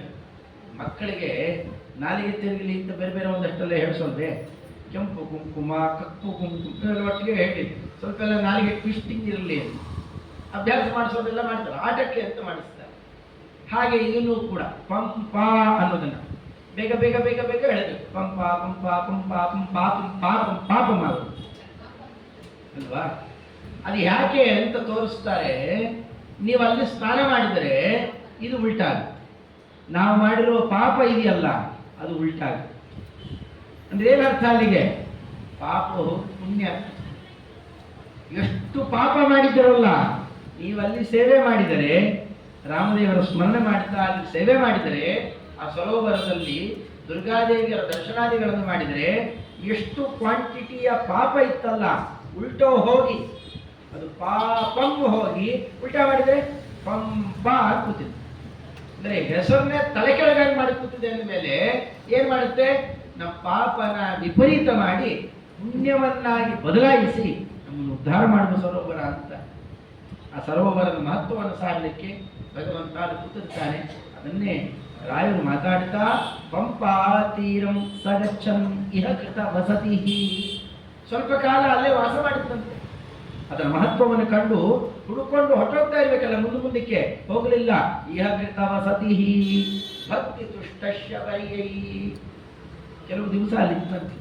ಆಗಲೇ ಅಲ್ಲಿ ಬಂದವಳು ಶಬರ ಸ್ತ್ರೀ ಅಂತ ಅಷ್ಟೇ ಅರ್ಥ. ಅವಳು ಸ್ವರ್ಗಲೋಕಕ್ಕೆಲ್ಲ ಅದ್ಭುತವಾದಂತಹ ನಿಯಾಮಗಳು, ಅಲ್ಲಿ ವರ್ಚಸ್ವಿನಿ, ಭಾರಿ ದೊಡ್ಡ ಸೌಂದರ್ಯಾದಿಗಳಿದ್ದದ್ದು. ಶಚಿದೇವಿ ಮೇಲೆ, ಇಂದ್ರದೇವರ ಪತ್ನಿ ಶಚಿದೇವಿ, ಅವಳ ಮೇಲೂ ಕೂಡ ಒಳ್ಳೆ ಆದರಾದಿಗಳನ್ನು ತೋರಿಸಿದ್ರು ಇಂದ್ರದೇವರು. ಅವರವರು ಕೊಡಬೇಕಾದಂತಹ ಆದರ ಮಾಡ್ತಾ ಇದ್ರು. ಇವಳು ಅದನ್ನೇ ತಪ್ಪು ತಿಳ್ಕೊಂಡ್ಲು. ಶಚಿದೇವಿಗಿಂತ ನನಗೆ ಮಹತ್ವ ಜಾಸ್ತಿ ಅಂತ ಅಹಂಕರಿಸಿದ್ಲು. ಅಹಂಕಾರಾದಿಗಳನ್ನು ಮಾಡಿದರೆ, ದೊಡ್ಡವರನ್ನು ಕೆಣಕಿದರೆ, ಅವ್ರಿಗೆ ಅಪಚಾರ ಮಾಡಿದರೆ, ಅಳುಕಿಸಿದರೆ ಏನೇನಾಗುತ್ತೆ ಅಂತ ರಾಮಾಯಣ ಎಲ್ಲ ತಿಳಿಸಿ ಹೇಳುತ್ತೆ. ಹಾಗೆ ಸ್ವಲ್ಪ ಅವರನ್ನ ಅಹಂಕಾರದಿಂದಾಗಿ ಶಚಿದೇವಿಯನ್ನು ಧಿಕ್ಕರಿಸಿದ್ದಕ್ಕೆ, ಯಾಕೆ ಒಳ್ಳೆ ಹೀಗೆ ತಿಳುವಳಿಕೆ ಇಲ್ಲದೆ ಇರೋ ಕಾಡು ಹೆಣ್ಮಗಳ ತರ ಆಡ್ತೀಯಲ್ಲ ಅಂತ ಬೈದ್ರಂತೆ ಶಚಿದೇವಿ. ಈ ಕಾಡು ಹೆಣ್ಮಕ್ಳಿಗೆ ಏನೂ ಗೊತ್ತಾಗಲ್ಲ. ಅದೇನ ಒಬ್ಬ ಕವಿ ಚೆನ್ನಾಗಿ ಬೈತಾನೆ. ಅವನು ಚಂದನ ತರು ಇಂಧನಂ ಕೂರುತ್ತೆ ಮಲಯೇ ಬಿಲ್ವ ಪುರಂತರಿ, ಚಂದನ ತರು ಇಂಧನಂ ಕೂರುತ್ತೆ. ಇಷ್ಟು ವಿಚಿತ್ರ ಅಂತಂದ್ರೆ, ಈ ಮಲೆನಾಡು ಮುಂತಾದವುಗಳನ್ನ ಆ ಕಾಡುಗಳನ್ನೆಲ್ಲ ವಾಸ ಮಾಡ್ತಾರೆ. ಆ ಹೆಣ್ಮಕ್ಳು ಏನ್ ಮಾಡ್ತಾರಂತೆ, ಒಳ್ಳೊಳ್ಳೆ ಮಾಣಿಕ್ಯದ ಶಿಲೆಗಳು ಸಿಕ್ಕರೆ, ಈ ಗಜಾಮುತ್ತು ಅಂತೆಲ್ಲ ಸಿಗುತ್ತೆ, ಈ ಆನೆಯ ಹಣೆಯಲ್ಲಿ ಬೆಳೆಯುವ ಮುತ್ತು, ಅಮಾವಾಸ್ಯೆ ಕಾಲದಲ್ಲಿ ಭಾರಿ ಹೊಳೆಯುತ್ತಂತೆ. ಅದು ಅದರ ಉಷ್ಣ ಹೆಚ್ಚಾದಾಗ ಗಂಟಾಗಿ ಬೆಳಕೊಳ್ಳುತ್ತೆ, ಗಜಮುತ್ತು ಅಂತಂತಾರೆ. ಅದೊಂದು ವಿಚಿತ್ರವಾದಂತಹ. ಈ ಸರ್ಪದ ಇದರ ಮೇಲೆ ನಾಗರತ್ನ ಅಂತ ಬೆಳೆಯುತ್ತೆ. ರತ್ನ ಅದೆಲ್ಲ ಅದು ಅಲ್ಲಿ ಬೆಳೆಯುವಂಥದ್ದು ಕೆಲವು ಜಾತಿ ಸರ್ಪಗಳಿಗೆ ಮಾತ್ರ ಇರುತ್ತೆ. ಅಂಥವನ್ನೆಲ್ಲ ಬಿಸಾಡ್ತಾರಂತೆ. ಅಂಥವನ್ನೆಲ್ಲ ಬಿಸಾಡೋದು. ಮತ್ತೆ ಮೈ ಮೇಲೆ ಏನು ಹಾಕೊಂಡು ಓಡಾಡೋದು ಅಂತಂದ್ರೆ, ಈ ಹುಳಗಳ ನಿರ್ಮಾಣ ಮಾಡ್ತಾವಲ್ಲ ಅಲ್ಲಲ್ಲಿ ಈ ಶಂಖಗಳು, ಇಲ್ಲ ಅಂತಂದ್ರೆ ಗಿಡದಲ್ಲಿ ಬೆಳೆಯುತ್ತೆ ಗುಂಜ ಅಂತ ಕೆಂಪಗಿರುತ್ತೆ, ಗುಂಜಾಮಣಿ ಅಂತ ಗುಲಗಂಜಿ ಅಂತಲೇ ಅದು ಗುಲಗಂಜಿ ಅಂತ ತೂಕಕ್ಕೂ ಬಳಕೆ ಮಾಡ್ತಾರೆ. ಕೆಂಪು ಒಳ್ಳೆ ನೋಡ್ಲಿಕ್ಕೆ ಹವಳ ಇದ್ದಾಗೆ ಇರುತ್ತೆ. ಅದು ಕಾಯಿ, ಅದು ಮರದಲ್ಲಿ ಬಿಡೋದು. ಅದನ್ನ ಮೈ ಮೇಲೆ ಹಾಕೊಂಡು ಓಡಾಡ್ತಾರೆ. ಯಾವುದು ನಿಜವಾದ ರತ್ನನೋ ಅದನ್ನು ಬಿಸಾಡ್ಬಿಡ್ತಾರೆ. ಹಾಗೆ ಈ ತುಂಬಾ ಕಾವು ಹೊಡಿತಾ ಇತ್ತು, ತುಂಬಾ ಚಳಿ ಇದೆ ಅಂತಂದ್ರೆ, ಮಲೆನಾಡಲ್ಲಿ ಚಳಿ ಜಾಸ್ತಿ ಅಲ್ಲ, ಅದಕ್ಕೇನ್ ಮಾಡ್ತಾರಂತೆ, ಒಳ್ಳೆ ಸುವಾಸನೆ ಇರಲಿ ಅಂತ, ಕಾವು ಹೋಗ್ಬೇಕು ಸುವಾಸನೆ ಇರಬೇಕು ಅಂತ ಗಂಧದ ಮರ ಕಡಿದು ಕಡಿದು ಕಾವು ಹಾಕೊಂಡು ಕಾಯಿಸ್ಕೊತಾರೆ. ಇನ್ನೇನು ಹೇಳಬೇಕು, ಬುದ್ಧಿ ಇಲ್ಲ. ಈ ವೈರಿಕೆ ಅಂತ ಕವಿಗಳೆಲ್ಲ ಮಾತಾಡಿದ್ದಿದೆ. ಹಾಗೆ ವಿವೇಕ ಇಲ್ಲದೆ ನಡೀತಾ ಇದೆಯಲ್ಲ, ಒಳ್ಳೆ ಕಾಡು ಹೆಣ್ಮಗಳಂತೆ ಅಂತ ಬೈದು ಶಾಪ ಹಾಕಿದ್ದಕ್ಕೆ ಶಬರಸ್ತ್ರೀಯಾಗಿ ಬಿದ್ದಿರ್ತಾರೆ. ಶಾಪ ಪರಿಹಾರ ಹೇಗೆ ಅಂತ ಅಲ್ಲಿದ್ದ ಮತಂಗಾದ ಋಷಿಗಳನ್ನ ಕೇಳ್ಕೊಂಡಿರ್ತಾಳೆ. ಕೇಳಿದಾಗ ರಾಮದೇವರು ಬರ್ತಾನೆ ಅಂತ ದರ್ಶನಕ್ಕೆ. ಯಾವಾಗ ಅಂತವರು ಹೇಳಿಲ್ಲ, ರಾಮದೇವರು ಬರ್ತಾನೆ, ಸಾಕ್ಷಾತ್ತಾಗಿ ಭಗವಂತನೇ ರಾಮ ಅಂತ ಒಂದು ಅವತಾರ ಮಾಡ್ತಾನೆ. ಕಾಡಲ್ಲಿ ನಡೆದು ಬರ್ತಾನೆ. ಬಂದಾಗ ಇನ್ ಕೇಳಿ ಏನಾಗುತ್ತೋ, ಹಣ್ಣು ಹಪ್ಪಳು ಹೂವು ಏನಾದ್ರು ಕೊಟ್ಟು ಉಪಚರಿಸು ಇಷ್ಟ ಅವತ್ತಂದಿದ್ರು. ಆ ಹೆಣ್ಮಗಳಿಗೆ ಎಷ್ಟಾದ್ರಲ್ಲ ಆಸಕ್ತಿ ಅಂತಂದ್ರೆ, ಇವತ್ತು ಬರ್ತಾನ ನಾಳೆ ಬರ್ತಾನ, ದಿವಸ ರಾಶಿ ರಾಶಿ ಹಣ್ಣು ಹೂವು ಕಿತ್ಕೊಂಡ್ಬಂದು ಹಾಕೋಬೇಕಂತೆ ಮನೆ. ಅದರಲ್ಲೂ ಒಂದು ಅಭಿರುಚಿ. ಕೆಲವರಿಗೆ ದಾನ ಕೊಡೋರಿಗೆ ಒಳ್ಳೆ ಅಭಿರುಚಿ ಇರುತ್ತೆ, ಕಂಡ್ಕೊಂಡು ತಂದು ಕೊಡೋದು. ಅದ್ರಲ್ಲಿ ನೋಡ್ತಾರೆ ಇಂಥದ್ದೇ ತಂದು ಕೊಡ್ಬೇಕು. ತಾವು ಮನೆಗೆ ಎಂಥದ್ದು ಬಳಕೆ ಮಾಡ್ತಿರ್ತಾರೆ. ಇವತ್ತೆಲ್ಲ ಉಲ್ಟಾ. ನಮ್ಮ ಮನೆಗೆ ನೀವು ಅಂಗಡಿಗೆ ಹೋಗ್ರಿ, ನೀವು ಅಂಗಡಿಯಲ್ಲಿ ಹೋಗಿ ಕೇಳಿದರೆ ಗರಂದಿಗೆ ಅಂಗಡಿಯಲ್ಲಿ ಅಲ್ಲಿಲ್ಲ, ಅದು ಸ್ಪೆಷಲ್ ಗರಂದಿಗೆ ಅಂಗಡಿಯಲ್ಲಿ ನಾವು ಕೇಳ್ತಾನೆ, ತುಪ್ಪ ಕೊಡಪ್ಪ ಒಂದು ಅರ್ಧ ಲೀಟ್ರು ಅನ್ಬೇಕು. ನೀವು ಮನೆಗ ಹೋಮಕ್ಕ ಅಂತ ಕೇಳ್ತಾನೆ. ಏನು ವಿಶೇಷ ಅನ್ಬೇಕು, ನೀವು ಮಜಾ ಕೇಳ್ಬೇಕು. ಏನು ವಿಶೇಷ? ಹೋಮದ್ದು ಯಾವುದಿದೆ ಕೊಡು. ಬಾಟ್ಲು ತೆಗೆದುಬಿಟ್ರೆ ಕಮಟು ಎಣ್ಣೆಗಳು ಎಲ್ಲ ಔಟ್ಡೇಟೆಡ್ ಏನೇನಿರುತ್ತೋ ಕೊಳತು ಪದಾರ್ಥ ಎಲ್ಲ ಸೇರಿಸಿ ಹಾಕಿರ್ತಾನೆ. ಬೆಂಕಿಗೆ ಹಾಕೋದಲ್ವೇ, ಏನೋ ಒಂದು ತೊಗೊಂಡು ಹೋಗ್ರಿ. ಅದು ತೆಂಗಿನಕಾಯಿ ಕೊಡಪ್ಪ ಅಂತ ಕೇಳಬೇಕು. ಕೊಡ್ತಾನೆ. ಅದು ತೆಂಗಿನಕಾಯೋ ಅಡಿಕೆ ಕಾಯೋ ಒಂದು ಗೊತ್ತಾಗೋದು, ಅಷ್ಟೇ ಗಾತ್ರ. ದಾನ ಕೊಡುತ್ತಾನೆ, ತೊಗೊಂಡೋಗ್ರಿ. ಮೂಸಂಬಿ ಕೇಳಬೇಕು, ನಿಂಬೆ ಹಣ್ಣಿಗಿಂತ ಚಿಕ್ಕದದು. ದಾನಕ್ಕೆ ಅಂತಲೇ ಬೇರೆ ಇದ್ದಾರೆ, ದೇವತಾ ಕಾರ್ಯಕ್ಕೆ ಅಂತಂದ್ರೆ ಎಲ್ಲ ಕೆಟ್ಟ ಕೆಟ್ಟ ಪದಾರ್ಥಗಳು. ತಮ್ಮ ಮನೆಗೆ ಅಂತಂದ್ರೆ ಉನ್ನತ ದ್ರವ್ಯಗಳು. ನರಹರಿ ತೀರ್ಥರು ಎಷ್ಟು ಆಡ್ಕೊಂಡಿದ್ದಾರೆ ಅಂತ, ಇಂತು ಮರುಳಾರೆ ಅಂತ ದೀರ್ಘಕೃತಿ. ಅದು ಬೈತಾರೆ ಬೈತಾರೆ ಅಂತಂದ್ರೆ, ದೇವರನ್ನ ದಿಂಡರನ್ನ ದೇವಸ್ಥಾನಗಳನ್ನ ಗಂಗಾದಿ ನದಿಗಳನ್ನ ಕಲುಷಗೊಳಿಸೋದು, ಬೈಯೋದು ಇವೆಲ್ಲ ಮಾಡ್ತಾ ಇದ್ರೆ ನೋಡಿ, ಇವತ್ತಾದ ನದಿ ಎಲ್ಲ ಹಾಳಾಗೋಯ್ತು. ಆಡ್ಕೊಂಡು ಹೋಗೋದದು ದೊಡ್ಡ ನದಿ ಹಾಳಾಗಿ ಕೂತಿದೆ ನೋಡಿ. ಅದೇನೇ ತನ್ನ ಮನೆಗೆ ಹೆಂಡ್ತಿನೋ ಮಕ್ಕಳನ್ನೋ ಯಾರು ಬೈಲಿ, ತನ್ನ ಮನೆಗೆ ಯಾರನ್ನ ಅಪಚಾರ ಮಾಡಿ ಅವು ಅಂತ ಹಾರೋದು. ಏನು ಮಾಡಬೇಕು ಅನ್ನೋದು ಗೊತ್ತಿಲ್ಲದೆ ಇರುವಂತಹ ರೀತಿಯಲ್ಲಿ ಮರುಳಾದೆ ಅಂತ ಬಹಳ ಚೆನ್ನಾಗಿ ಮಾತಾಡ್ತಾರೆ. ಇವಳು ಹಾಗಿರಲಿಲ್ಲ, ವಿಪರೀತ ಇದ್ಲು ಹೆಣ್ಮಗಳು. ನಿತ್ಯದಲ್ಲಿ ಹಣ್ಣಿನ ರಾಶಿಯನ್ನು ತರಬೇಕು. ಅದು ತರೋದು ಹೇಗೆ? ಈ ಮಾವಿನ ಹಣ್ಣಿನ ಕಾಲದಲ್ಲಿ ಮಾವಿನ ಹಣ್ಣುಗಳನ್ನು ಹುಡ್ಕೊಂಡು ಎಲ್ಲೋ ಲೋಟಿಗೆ ಹಾಕಿ ಕಿತ್ತಿ ತರಬೇಕು. ಹುಳಿ ಇಟ್ಬಿಟ್ರೆ ರಾಮದೇವರು ಬರ್ತಾರೆ. ಪ್ರತಿನಿತ್ಯ ಆ ನಿರೀಕ್ಷೆ ಅವಳಿಗೆ. ಇವತ್ತೇ ಬರ್ತಾರೆ. ಇವತ್ತು ಬಂದ್ಬಿಟ್ರೆ ನಾನು ಕಿತ್ತಾ ಕೂತಿದ್ದೇನೆ, ಈಗ ರಾಮದೇವರಲ್ಲಿ ಬಂದ್ಬಿಟ್ಟಿದ್ರೆ ಈ ತರ ಪ್ರತಿ ಕ್ಷಣ ರಾಮದೇವರ ನಿರೀಕ್ಷೆಯಲ್ಲಿ ಕಾಯ್ತಾ ಇತ್ತು. ಇವತ್ತು ನಮ್ಮನೆ ಬಂದೇ ಬರ್ತಾನೆ ಅಂತ ಕಾಯ್ತಾ ಇದ್ದು ಬಂದ ರಾಮದೇವ. ಆ ನಿರೀಕ್ಷೆ ಸುಳ್ಳಾಗಲಿಲ್ಲ, ಅಷ್ಟು ವಿಶ್ವಾಸ. ಯಾಕೆ? ದೊಡ್ಡವರು ಆಡಿದ್ದಾರೆ, ಮತಂಗ ಋಷಿಗಳು ಆಡಿದ್ದಾರೆ, ಭಗವಂತ ಬಂದೇ ಬರ್ತಾನೆ. ನಮ್ಗೆ ಆ ವಿಶ್ವಾಸ ಇಲ್ಲ. ವಿಶ್ವಾಸ ಇದ್ದರೆ ಭಗವಂತ ಬಂದೇ ಬರ್ತಾನೆ, ಕಾಪಾಡಿಯೇ ಕಾಪಾಡ್ತಾನೆ. ಅದು ಹುಳಿ ಗಿಳಿ ಇದ್ಬಿಟ್ಟಿದ್ರೆ ಅದಕ್ಕೆ ಆ ಮರದ ಹಣ್ಣು ಕಿತ್ತಿ ತಿನ್ಬಿಡ್ಬೇಕಂತ. ಈ ಮರದ ಚೆನ್ನಾಗಿದೆ ಆ ಥರ ಎಲ್ಲ ನೋಡಿ ಇಟ್ಕೊಂಡಿದ್ದವಳು. ಅದು ಸಾಧ್ಯ ನಾವು ಮೊದಲೇ ಎಲ್ಲ ರುಚಿ ಗಿಚ್ಚಿ ಎಲ್ಲ ನೋಡಿ ಆಮೇಲೆ ತಂದ್ಬಿಟ್ಟೆ ಆಗ್ತಿದ್ದ. ಇದನ್ನು ಉಚ್ಚಿಷ್ಟ ಅಂತ ಕರೆದಿದ್ದಾರೆ. ಉಚ್ಚಿಷ್ಟ ಅಂತಂದ್ರೆ ಇವತ್ತು ವ್ಯಾಖ್ಯಾನ ಮಾಡೋ ಕ್ರಮ ನೋಡ್ಬೇಕು. ಅದು ವಾಲ್ಮೀಕಿ ರಾಮಾಯಣಾದಿಗಳಲ್ಲ, ಅದೂ ಇಲ್ಲ ಮಾತು. ಇಷ್ಟ ಅಂತಲೂ ಇಲ್ಲ. ಬೇರೆ ಬೇರೆ ದಾಸರಾಯರೆಲ್ಲ ಹೇಳಿದಾರಲ್ಲ, ಎಂದಿನ ಫಲಗಳ ಉಂಡೆ ಎಂಥದ್ದು ಅಂದ್ರೆ ಇಷ್ಟೇನೆ. ಅದು ಈ ಕ್ರಮದಲ್ಲಿ ಅಂದ್ರೆ ಉಚ್ಚಿಷ್ಟ ಅಂದರೆ ದೊಡ್ಡ ಕುಂಬಳಕಾಯಿ ಇಟ್ಕೊಂಡಿದ್ದಾನೆ ತರಕಾರಿಯವರು, ಅಲ್ಲಿ ಕತ್ತರಿಸಿ ಯಾರಿಗೋ ಕೊಟ್ಟಿರ್ತಾನೆ. ಸಾಧಾರಣವಾಗಿ ಸ್ವಲ್ಪ ಶಿಷ್ಟಾಚಾರ ಇಟ್ಕೊಂಡವರು ಆ ಕುಂಬಳಕಾಯಿ ತರಲ್ಲ ಮನೆಗೆ. ನಾವು ಸ್ವಾಮಿ ಮನೆಗೆ ಹೋಗಿದ್ದೀವಿ ಬೇಡಪ್ಪ ಅಂತ. ಅಲ್ಲಿ ಉಳಿದಿದ್ದನ್ನ ತಗೊಂಡ್ಬಂದು ದೇವರಿಗೆ ನೈವೇದ್ಯ ಮಾಡೋದು ಹೇಗೆ? ನಾವು ಒಂದಷ್ಟು ಹಾಲು ನೈವೇದ್ಯ ಮಾಡಬೇಕಾಗಿದ್ದರೆ ಏನು ಮಾಡ್ತಾರೆ? ಮನೆಯಲ್ಲಿ ಮಕ್ಕಳು ಮರಿ ಇದ್ದಾರೆ, ಬೆಳಗ್ಗೆ ಕೊಡಬೇಕು. ಸ್ವಲ್ಪ ಅನಂತರದಲ್ಲಿ ಪೂಜೆ ಆಗುತ್ತೆ, ನೈವೇದ್ಯ ಕೊಡಬೇಕು. ಏನು ಮಾಡಬೇಕು? ಅದಕ್ಕೆ ಮೊದಲು ನೈವೇದ್ಯದ ಬಟ್ಲಲ್ಲಿ ಹಾಲನ್ನು ಬಗ್ಸಿಟ್ಬಿಡ್ತೇವೆ. ಶಿಷ್ಟಾಚಾರ ಇಟ್ಕೊಂಡವ್ರ ಮನೆಯಲ್ಲೆಲ್ಲ ಪದ್ಧತಿ. ನೈವೇದ್ಯಕ್ಕೆ ಮೊದಲು ಬಗ್ಸಿ ಉಳಿದಿದ್ದೇನೆ ಬಳಕೆ ಮಾಡಿಕೊಳ್ಳೋದು. ದೇವರಿಗೆ ಅಂತ ಮೀಸಲಿಟ್ಟು ಆಮೇಲೆ ಬೇರೆ ಬಳಕೆ ಮಾಡಿಕೊಳ್ಳೋದು, ಇದು ಪದ್ಧತಿ ಅಲ್ಲೇ. ಅದು ಬೇರೆ ಯಾರಿಗೋ ಮೀಸಲಿಟ್ಟು ಉಳಿದಿದ್ದಂತ ದೇವರು ಕೊಡೋದು ಹೇಗೆ? ಅದು ಒಂದು ಉಚ್ಚಿಷ್ಟ. ಇಲ್ಲೂ ಹಾಗೆ ಆಗ್ತಾ ಇತ್ತು. ದ್ರಾಕ್ಷಿ ತಂದರೆ ಅಥವಾ ಯಾವ್ದಾದ್ರು ತೊಂದರೆ ಸರಿಯಾಗಿದೆಯೋ ಇಲ್ಲೋ ಅಂತ ಮೊದಲು ರುಚಿ ನೋಡಿ ಅದೆಲ್ಲ ಗೊತ್ತಾದ್ಮೇಲೆ ಆಮೇಲೆ ತಂದು ಇದು ಚೆನ್ನಾಗಿದೆ ಅಂತ ಕೂಡ ಇಡ್ತಿದ್ದಲ್ಲ. ಮೊದಲೊಂದು ಸ್ವಲ್ಪ ಅರ್ಪಣೆ ಆಗೋಗ್ತಿತ್ತಲ್ಲ, ಅದಕ್ಕೆ ಅದು ಉಚ್ಚಿಷ್ಟ ಅಂತ ಕರೆದಿದ್ದಾರೆ. ಈಗ ಚಿತ್ರಣ ಮಾಡೋ ಕ್ರಮನೇ ಬೇರೆ. ಈಗ ಸೇಬು ಗೀಬು ಎಲ್ಲ ಕಡಿದಿತ್ತು, ಒಂದು ಭಾಗದಲ್ಲಿ ಹಲ್ಲಿಗೆ ಗುರುತು ಹಾಗೆ ಇರ್ತಿತ್ತು. ಅದು ತಂದ್ರೆ ರಾಮದೇವ ಎಷ್ಟು ಅಸಖ್ಯ ಆಯಿತು. ಅದು ಅಂತಹ ಅವಳು ಬೇಡರ ಸ್ತ್ರೀ, ರುದ್ರ ಸ್ತ್ರೀ, ಅವಳ ಎಂಜಲನ್ನು ತಿಂದುಬಿಟ್ಟ. ತಿಂದಿದ್ದರಿಂದಾಗಿ ಏನು ಅದನ್ನು ಕಾಯ್ತಾ ಇರ್ತಾರೆ ಇಂಥವ್ರು ಬೇರೆ, ಅದರಲ್ಲೂ ಲೆಫ್ಟ್ ರೈಟ್ ಇರ್ತಾರ, ಕಾಯ್ತಾ ಇರ್ತಾರೆ. ನೋಡ್ರಿ, ವರ್ಣ ಇಲ್ಲ, ಧರ್ಮ ಇಲ್ಲ, ಆಶ್ರಮ ಇಲ್ಲ, ಯಾವ್ದ್ಯಾವ್ದಿಲ್ಲ. ನೀವು ಸುಮ್ಮನೆ ಸ್ತ್ರೀ ಪುರುಷರು ಎಂಜಿಲ್ಲು ಅಂತಂತೇಳಿ ಬ್ರಾಹ್ಮಣ ಕ್ಷತ್ರಿಯ ಯಾವ ವ್ಯವಸ್ಥೆಯೂ ಇರಲಿಲ್ಲ. ರಾಮನೇ ತಿಂದಿದ್ದಾನೆ, ರಾಮನೇ ಬೇಕಾದ್ದೆಲ್ಲ ಮಾಡ್ತಾ ಇದ್ದ. ಈ ಸುಮ್ಮನೆ ರಾಮನ ಪೂಜಾರಿಗಳು ಮಾತ್ರ ಆಟ ಆಡ್ತಾ ಇದ್ವು. ರಾಮಾಯಣ ಸರಿಯಾಗಿ ನೋಡಲೇ ಇಲ್ಲ, ಹಿಂದೆ ಮುಂದೆ ಗೊತ್ತಿಲ್ಲ, ಅರೆ ಬರೆ ತಿಳ್ಕೊಂಡು ಯತ್ವಾ ತತ್ವ ಸ್ಟೇಟ್ಮೆಂಟ್ ಕೊಡ್ತು. ಎಲ್ಲ ಅನ್ಯಾಯ ನಡೀತಾ ಇದೆ. ಅದಕ್ಕೆ ನಿರ್ಣಯವನ್ನು ತಗೊಳ್ಬೇಕಂತ. ಭಕ್ತಿ ತುಷ್ಟ ಶಬರಿ ಮಂತ್ರಾಲಯ ಪ್ರಭುಗಳಂತೂ ಅದು ಯಾವುದೂ ಹೇಳಿಲ್ಲ. ಭಕ್ತಿ ತುಷ್ಟ, ಅವಳಲ್ಲಿ ಇನ್ನೇನು ತಗೊಂಡಿದ್ದಲ್ಲ, ಹಣ್ಣು ಹಂಪಲು ಅದು ಇದು ಕಾಯ್ಕೊಂಡಿತ್ತು. ಅವಳ ಒಳಗಡೆಯಲ್ಲಿದ್ದಂತಹ ತತ್ವಜ್ಞಾನ ಏನಿತ್ತು, ಅದರಿಂದಾಗಿ ನಿಶ್ಚಲವಾದ ನಿಶ್ಚಯದಿಂದ ರಾಮದೇವರು ಭಕ್ತವತ್ಸಲ ಇದ್ದಾನೆ. ನಾ ಭಕ್ತಿಯನ್ನು ಮಾಡಿದರೆ ನನ್ನ ಬಂದು ನೋಡಿಯೇ ನೋಡ್ತಾನೆ, ಉದ್ಧಾರ ಮಾಡಿಯೇ ಮಾಡ್ತಾನೆ. ಆ ನಿರೀಕ್ಷೆಯಿಂದ ಏನು ಕಾಯ್ತಾ ಇತ್ತಲ್ಲ, ಅವಳಿಗೆ ತುಷ್ಟನಾದ ಪರಮಾತ್ಮ. ಭಕ್ತಿ ತುಷ್ಟ ಶಬರ್ಯೈ ದೊಡ್ಡ ನಿಯಮ ತೋರಿಸಿಬಿಟ್ರು. ಅದರಿಂದಾಗಿ ಅವಳೇ ವೇದಾಧ್ಯಯನ ಮಾಡಿರಲಿಲ್ಲ, ಶಾಸ್ತ್ರಾಧ್ಯಯನ ಮಾಡಿರಲಿಲ್ಲ, ಸ್ತೋತ್ರ ಗೀತ್ರ ಪಾರಾಯಣ ಮಾಡ್ತಿರಲಿಲ್ಲ, ಬೇರೆ ಯಾವುದೂ ಇಲ್ಲ. ಮತ್ತೆ ಏನಿದ್ದ ಅವಳಲ್ಲಿ ಭಕ್ತಿ. ಭಕ್ತಿ ಅನ್ನೋದು ಹೇಗೆ ಬರುತ್ತೆ? ಅದಕ್ಕೆ ಹಿಂದೆ ಹೇಳಿ ಮತಂಗ ಋಷಿಗಳ ಸಹವಾಸದಲ್ಲಿದ್ದರು. ಮತಂಗಾದ ಋಷಿಗಳಿಗೆ ಸೇವೆ ಮಾಡ್ತಾ ಭಗವಂತ ಹೇಗಿದ್ದಾನೆ, ಎಲ್ಲಿದ್ದಾನೆ, ಯಾಕಿರ್ತಾನೆ, ಅವನು ಹೇಗೆ ಬರ್ತಾನೆ, ಅದನ್ನೆಲ್ಲ ಏನು ಮಾಹಿತಿಗಳನ್ನು ಕಲೆ ಹಾಕ್ಕೊಂಡಿದ್ದಲ್ಲ. ನೀವು ಶಾಸ್ತ್ರವನ್ನ ಪಠನ ಮಾಡಿದ್ರು, ಶಬ್ದೋಚ್ಚಾರಣಾದಿ ಕ್ರಮದಲ್ಲಿ ಓದಿದ್ರು, ಕಡೆಗೆ ಪಡಿಬೇಕಾದದ್ದು ಯಾವುದು? ಸರಿಯಾದ ತಿಳುವಳಿಕೆ, ನಿಶ್ಚಿತವಾದ ತಿಳುವಳಿಕೆ.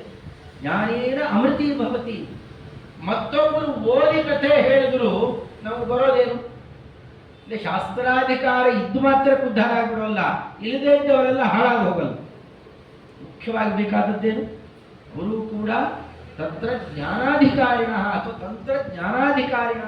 ಆಚಾರ್ಯರಂತಾರೆ ಅಧಿಕಾರದ ಪ್ರಸ್ತಾವ ಬಂದಾಗ ಸ್ತ್ರೀ ಶೂದ್ರ ಬ್ರಹ್ಮಬಂಧೂನಾಂ ತಂತ್ರಜ್ಞಾನೇಧಿಕಾರಿತ. ಅವರು ಕೂಡ ಜ್ಞಾನ ಇಲ್ಲದೆ ಮೋಕ್ಷ ಇಲ್ಲ. ಅದಕ್ಕೋಸ್ಕರನೇ ಭಗವಂತ ಮಹಾಭಾರತ, ಪುರಾಣ, ರಾಮಾಯಣ ಮುಂತಾದವುಗಳನ್ನು ನಿರ್ಮಾಣ ಮಾಡಿದ್ದು. ಬೇರೆ ಬೇರೆ ಶಾಸ್ತ್ರ ಎಲ್ಲ ಓದಿದ್ರು, ಭಕ್ತಿಯನ್ನು ತಂದುಕೊಡೋದು ಅಂತಂದ್ರೆ ಯಾವುದು? ರಾಮಾಯಣ, ಮಹಾಭಾರತ, ಭಾಗವತಾದಿ ಪುರಾಣಗಳನ್ನು ಹಿಡಿದರೆ ಅದನ್ನೂ ಮೀರಿದ್ದು. ದಾಸರಾಯರು ಸ್ವಾನುಭವ ಕಥನ ಏನು ಮಾಡಿಕೊಂಡಿದ್ದಾರಲ್ಲ, ಸುಶ್ರಾವ್ಯವಾದ ಕ್ರಮದಲ್ಲಿ ಆಡುವ ಒಂದೊಂದು ಪದಪದ್ಯ ಸುಳಾದಿಗಳಿದ್ದಾವಲ್ಲ, ಅನುಭವದ ರಸಧಾರೆ. ಒಂದೊಂದು ಹೇಳಿದ್ರೆ ಎಲ್ಲಿರುವನೋ ರಂಗ ಎಂಬ ಸಂಶಯ ಬೇಡ. ಭಕ್ತರು ಎಲ್ಲಿ ಕರೀತಾರೆ ಓಡಿ ಬರ್ತಾನೆ. ಶಬರಿ ಓಡಿ ಬಂದಿದ್ದಾನೆ. ಎಲ್ಲೋ ಕಷ್ಟಪಡ್ತಾ ಶಾಪಗ್ರಸ್ತರಾಗವರೆಲ್ಲ ಕೂತಿದ್ದರಲ್ಲ, ಇವತ್ತು ಅಲ್ಲಿಗೆ ಬಾ ಇಲ್ಲಿಗೆ ಬಾ ತಪಸ್ಸು ಮಾಡ್ತಾ ಕೂತಿದ್ರು ಅವರು. ಆ ಸಮಯ ಬಂತು ಅಂತಂದ್ರೆ ಕಣ್ಣಿಗೆ ಬೇಯಂದದಲ್ಲಿ ಕೈ ಮೈ ತಿನ್ನು ಹಾಗೆ ಬರ್ತಾನೆ. ಭಗವಂತನನ್ನು ಒಲಿಸಿಕೊಳ್ಳೋದು ಬಹಳ ಸುಲಭ ಇದೆ. ಒಲಿಸಿಕೊಳ್ಳೋದಕ್ಕೆ ಬೇಕಾದದ್ದೇನು? ಸರಿಯಾದ ತಿಳುವಳಿಕೆ. ಆ ತಿಳುವಳಿಕೆ ಬಂದಾಗ ಮಾಡುವಂತಹ ಪ್ರೀತಿ ಏನಿದೆ ಅಂದ್ರೆ ಏನರ್ಥ? ಭಕ್ತಿ ಅಂತಂದ್ರೆ ಎರಡು ಅಂಶ. ಒಂದು ನಾಣ್ಯಕ್ಕೆ ಎರಡು ಮುಖ ಇರುತ್ತೆ. ಹಾಗೇನೆ ಭಕ್ತಿ ಅಂತಂದ್ರೆ ಏನು? ಎರಡು ಮುಖ. ಒಂದು ಜ್ಞಾನ, ಆ ಜ್ಞಾನದಿಂದ ಬರುವಂತಹ ಸ್ನೇಹ, ಜ್ಞಾನಪೂರ್ವ ಪರಸ್ನೇಹ, ಅದೇ ಭಕ್ತಿ ಅಂತ ಕರೆಸಿಕೊಳ್ಳೋದು. ಆ ಭಕ್ತಿಯನ್ನ ಪ್ರತಿಯೊಬ್ಬರೂ ಮಾಡಲಿಕ್ಕೆ ಬೇಕು. ಭಕ್ತ್ಯಾ ತುಷ್ಯತ್ಯಧೋಕ್ಷಜ ಭಕ್ತ್ಯಾ ತ್ವನನ್ಯಯ ಶಕ್ಯ ಅಹಮೇವಂ ವಿಧೋ ಅರ್ಜುನ. ಸ್ವಾಮಿ, ಇಲ್ಲೆಲ್ಲ ಎಷ್ಟೋ ಜನ ನಿಂತಿದ್ದಾರೆ ಕುರುಕ್ಷೇತ್ರದಲ್ಲಿ, ಎಲ್ರಿಗೂ ಈ ರೂಪ ತೋರಿಸ್ತೀಯ, ಎಲ್ಲರೂ ಈ ರೂಪ ನೋಡಿದ್ರ? ಇಲ್ಲಪ್ಪ, ಅನನ್ಯ ಭಕ್ತಿ ಮಾಡಿದೆಯಲ್ಲ, ನಿನಗೆ ಮಾತ್ರ ತೋರಿಸಿದ್ದೇನೆ. ಯಾರಿಗ ಭಕ್ತಿ ಇಲ್ಲ ಅವ್ರು ಯಾರು ನೋಡೋದು. ಅನನ್ಯ ಭಕ್ತಿಯನ್ನ ಯಾವಾಗಲೂ ಮಾಡ್ತಾ ಇರ್ತಾನೆ ಭೀಮಸೇನ, ಈ ರೂಪ ಖಂಡಿತ. ಯಾವಾಗ ಭಕ್ತಿಯುದ್ರೇಕಕ್ಕೆ ಒಳಗಾಗಿದ್ನೋ ಧೃತರಾಷ್ಟ್ರ, ಕಣ್ಣೇ ಇಲ್ಲದೆ ಇರುವಂತಹ ಮಹಾನುಭಾವ ಭಗವದ್ ರೂಪವನ್ನು ಕಾಣ್ತಾನೆ. ಅಂದರೆ ಭಕ್ತಿ ಅಂತನ್ನುವ ಏನು ಎಕ್ಸ್ಟ್ರಾ ವಸ್ತು ಇದೆ ಅದರಿಂದ ಮಾತ್ರ ನಾನು ಸಿಗುವವನು.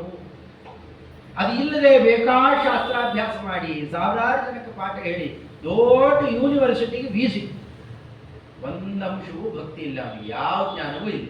ತಗೊಂಡೇನು ಮಾಡ್ಬೇಕು ಅವರನ್ನು? ಸುಮ್ಮನೆ ಬೇಕಾಬಿಟ್ಟು ಮಾಡ್ತಾ ಇರ್ತಾರೆ. ದೊಡ್ಡ ಪೂಜಾ ಗೀಜಾ ಎಲ್ಲ ಬೇಕಾದ ನಡೀತಾ ಇರುತ್ತೆ. ಜನಗಳು ಯಾರು ನೋಡಿದ್ರು, ಯಾರು ಬಂದರು, ಯಾರು ಹೋದ್ರು ಅಲ್ಲೆಲ್ಲೋ ಲಕ್ಷ್ಯ ಇರುತ್ತೆ, ರಾಜಕೀಯದ ಲಕ್ಷ್ಯ ಇರುತ್ತೆ, ಏನೋ ಆಗ್ತಾ ಇರುತ್ತೆ ಹೊರತು ಅವ್ರ ಕಿಂಚಿತ್ತೂ ಕೂಡ ಹರಿಭಕ್ತ್ಯಾದಿಗಳು ಇಲ್ಲದೆ ಇದ್ದರೆ ಯಾವ ಪ್ರಯೋಜನವೂ ಇಲ್ಲ. ಅದರಿಂದ ಭಕ್ತಿ ಪುಷ್ಟ ಶಬರಿಗೈ ಶಬರಸ್ತಿನ ಅಂದರೆ ಇದೊಂದು ದೊಡ್ಡ ಅಪವಾದ ಇತ್ತು. ಆ ಅಪವಾದವನ್ನು ಕಳೀತಾ ಇದ್ದಾನೆ ಪರಮಾತ್ಮ. ಉತ್ತಮ ವರ್ಣದವರಿಗೆ ಮಾತ್ರ ಭಗವಂತ ಅನುಗ್ರಹ ಮಾಡ್ತಾನೆ. ಅದರಲ್ಲೂ ಬ್ರಾಹ್ಮಣ ಸ್ತ್ರೀಯರಿಗೆ ಅನುಗ್ರಹ ಇಲ್ಲ, ಮತ್ತೆ ಉಪನಯನ ಇಲ್ಲ, ಶಾಸ್ತ್ರಾಭ್ಯಾಸ ಇಲ್ಲ, ಯಾವ್ಯಾವುದೂ ಇಲ್ಲೇ ಇದ್ಮೇಲೆ ಯಾರಿಗೂ ಇಲ್ಲ. ದೇವರು ತುಂಬ ಪಕ್ಷಪಾತಿ.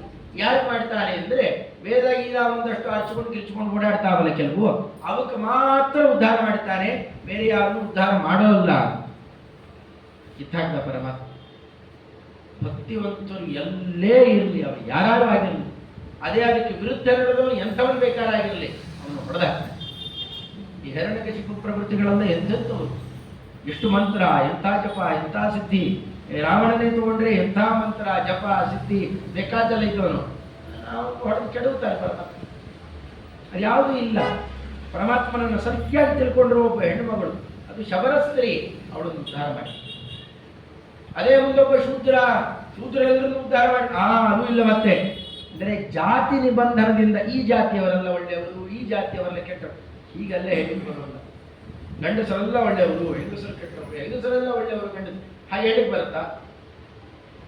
ಅವರವರ ಗುಣಧರ್ಮ ಹೇಗಿದೆ ಹಾಗೆ ಎಲ್ಲ ವರ್ಗದಲ್ಲೂ ಇರ್ತಾರೆ.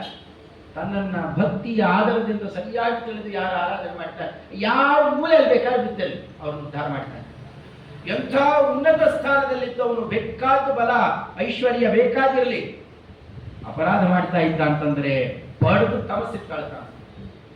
ಅದರಿಂದ ನಾವೇನನ್ನು ಅಳವಡಿಸಿಕೊಳ್ಬೇಕು ಇದರಿಂದ ತನ್ನ ನಡೆಯಲ್ಲೇ ಅದನ್ನು ಕಲಿಸಿಕೊಡ್ತಾ ಪರಮಾತ್ಮ ಮುಂದಿಗೆ ಹೊರಟು ಶಬರಿಯೈ ತತ್ವ ಮುಕ್ತಿ, ಅವಳಿಗೆ ಆ ಶಾಪದ ಮುಕ್ತಿಯನ್ನು, ಮುಕ್ತಿ ಅಂತಂದರೆ ಪೂರ್ಣ ಮುಕ್ತಿ ಅಂತಲೇ ಅಲ್ಲ, ಮುಕ್ತಿಗೆ ಯೋಗ್ಯವಾದ ಕ್ರಮದಲ್ಲಿ ಸಾಧನೆಯನ್ನು ತಗೊಂಡು ಈಗ ಶಾಪ ಮುಕ್ತಿಯನ್ನು ಕೊಟ್ಟು ಅವಳ ಸಾಧನೆಗೆ ಅನುಕೂಲ ಮಾಡಿಕೊಡ್ತಾ ಪ್ರಕುರ್ವನ್ ಹನುಮತ ಉದಿತಂ ಪ್ರಾಪ್ತ ಸುಗ್ರೀವ ಸಖ್ಯಂ ಪ್ರಕುರ್ವನ್.